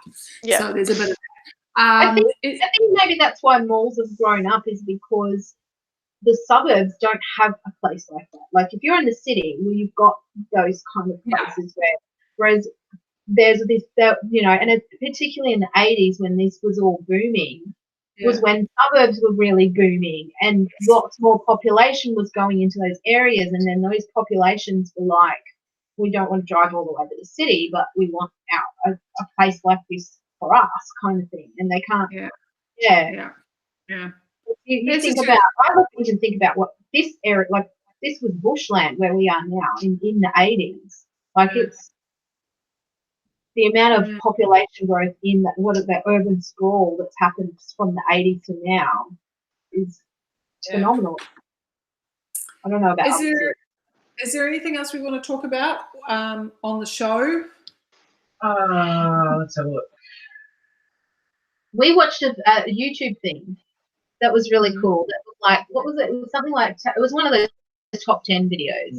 And it was about things top 10 moments. No, top 10 things you might have missed or something. And because there was, maybe it was an article I read, and it wasn't. Was it the one when I was talking about the hair tie? Did you watch that, or did I? A hair tie? So no, there's this thing I was reading, like there's a hair tie thing that Eleven wears on her wrist that was from Hopper's daughter that died.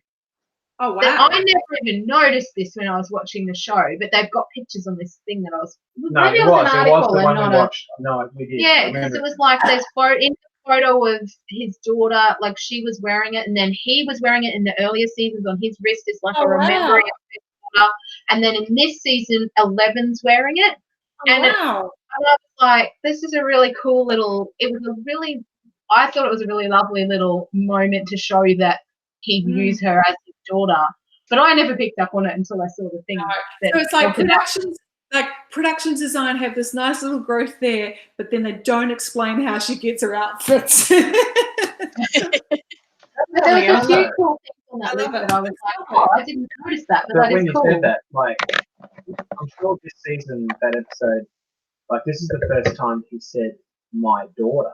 And, like, I noticed that when he said it. I'm like, oh, you just he's seeing her as his daughter. And But because he officially adopted her a year ago. But yeah, he refers to her as, like, that was the bit that I kind of, that's one of the reasons I loved when he kind of like went hard on Mike's ass, is because he says, then I will work out whether you have permission to date my daughter. And I was like, oh, that's so cool, you know. Yeah.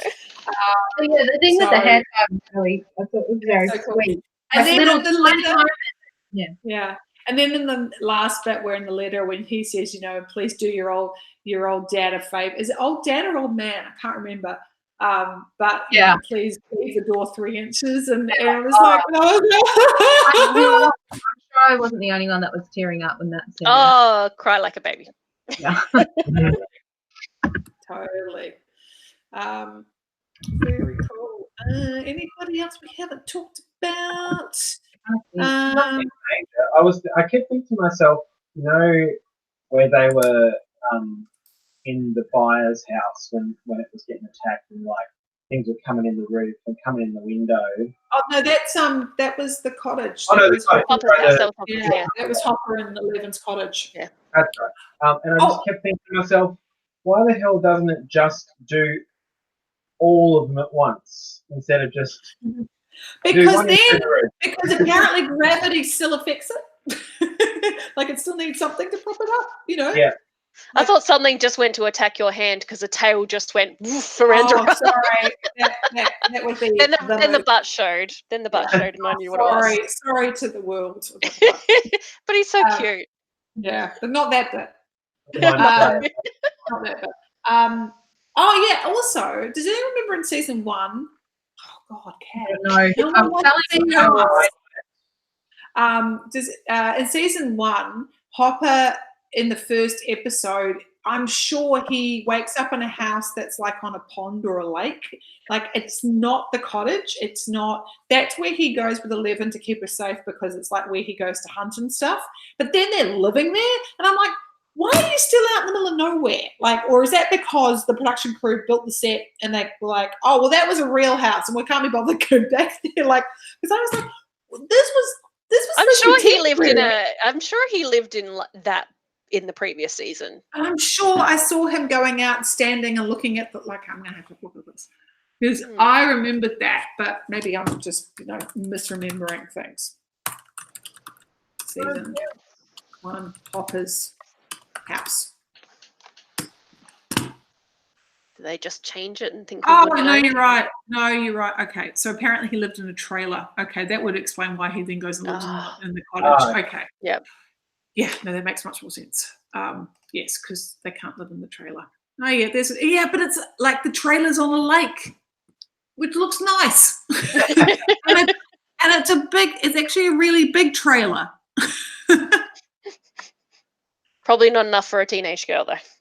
Yeah, but then the cottage, he doesn't even get a door. This looks like a fairly. Okay. The lake is just too exposed. It's too exposed, actually, and I think it's one of those fire reservoirs. Do you know what I mean? Like the man-made ones that they. Oh yeah. Yeah, I need to Okay, so what does it say? He spent before he began living with 11 in the cabin. Okay, cool. Because I was very confused with this. Okay, it's still a nice. Well, we'll see. Hang on, let me just grab this. And I'm going to check it on the link. Where are you? There you go. Okay. Message. So tell me, maybe it's because they couldn't get this location anymore. I don't know. But I did kind of think, huh? Because I understand why he was in the trailer. It's because after he broke up with his wife after they lost their daughter.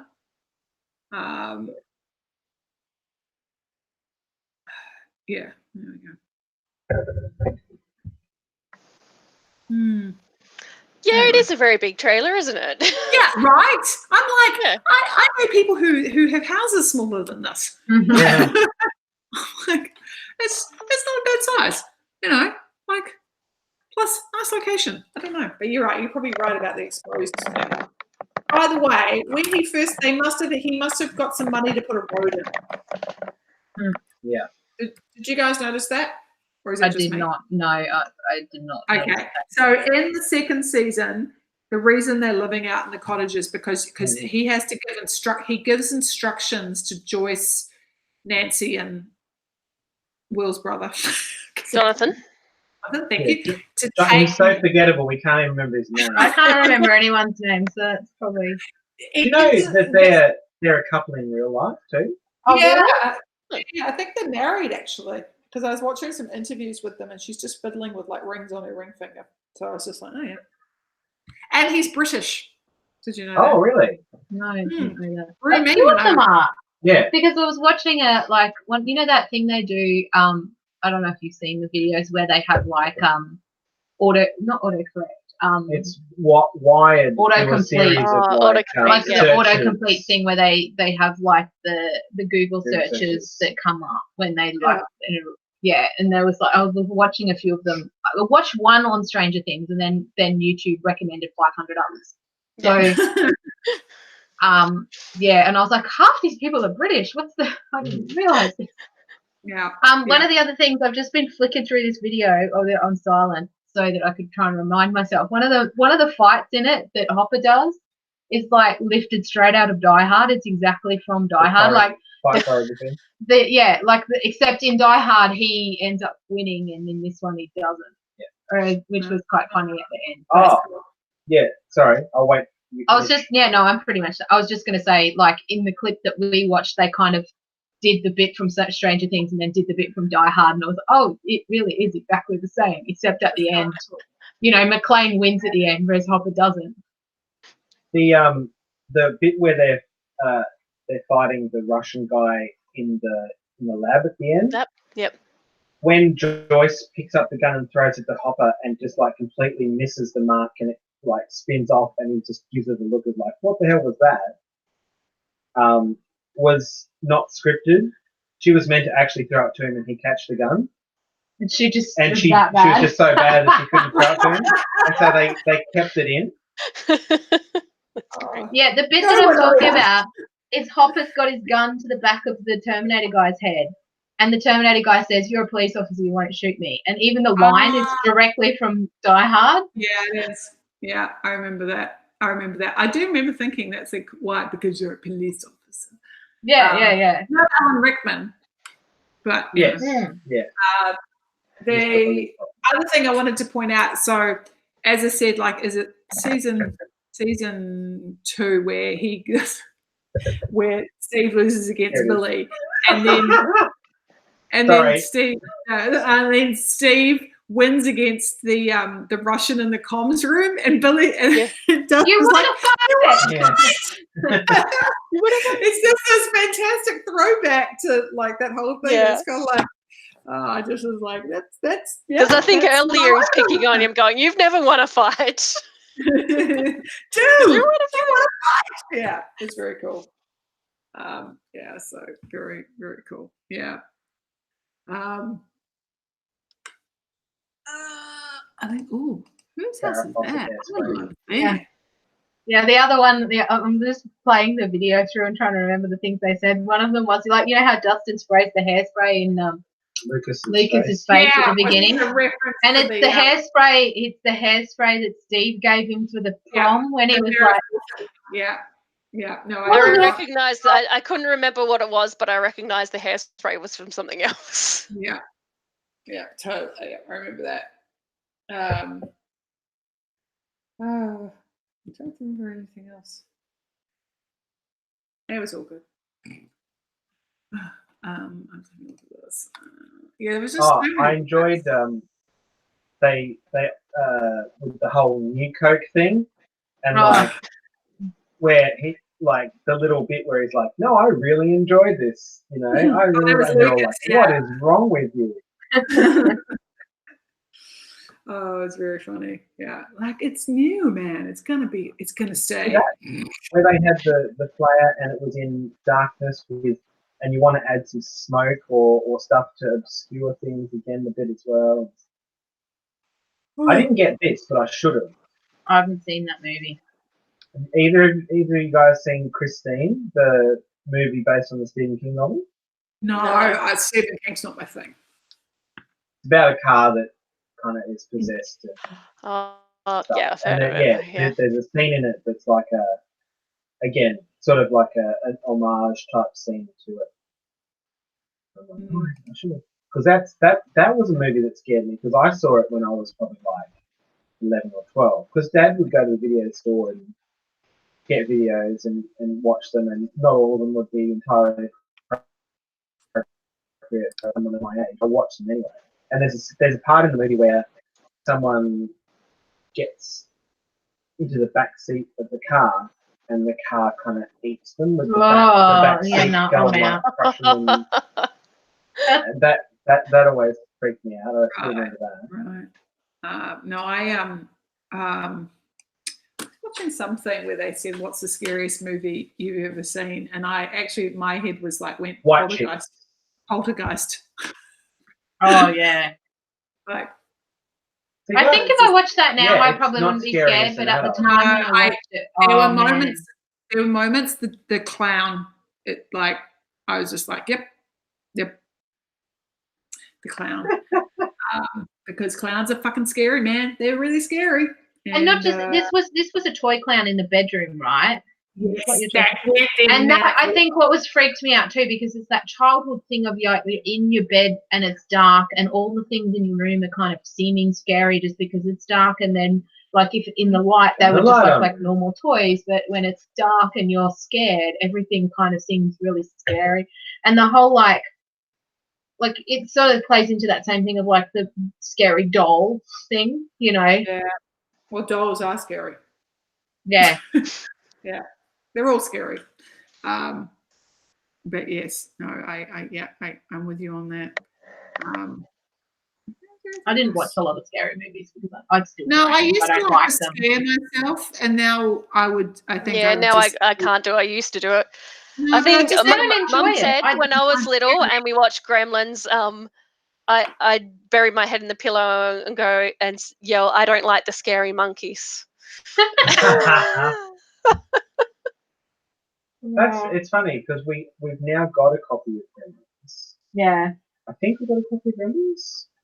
We got one. Matt went to a friend of ours' house who was getting rid of all her DVDs and took a whole heap of them. And I was like, "We have enough DVDs. She's getting rid of hers for a reason." You just sort of sit there and rip them all. As I say, someone who I have tried to tell him that, but he likes to have the DVDs on the shelf in their cases. Right. We need an entire wall to fill up all the DVDs we have and still run out of room. But we have to have them in their cases. We can't put them in a folder. We can't rip them and have them on a hard drive. No, I would like to get around to ripping them and putting them on. And not putting them all on display. Yeah, that would be fine. But you still have to. So this is recorded for posterity. Yes. Well, good. Maybe then, if the house burns down and the insurance company is asking us why we want to claim so much in DVDs, like there'll be evidence to say that we have a lot of bloody DVDs. Nobody's going to want to come and rob us to steal all our DVDs that are worth nothing now. Yeah. It's not about that. It's about owning a copy that I actually own and can never be taken away. Except for when it gets DVD rot because it's been sitting in a that's storage why I've got to rip it. So I've got to rip it. And when your DVD player finally dies and no one's making them all, because that's what's going to happen to me. Like I'm like, yeah. Well, that's what happened with videos. You have to convince people that's great. Like we need to just delete these old VCR videos off the system and dump them in the bin. And people are like, "Oh, but what's the mean?" We don't even have a way to play them anymore. I'm not storing them in the library I've got a couple anymore. of tapes, but I can't get rid of them.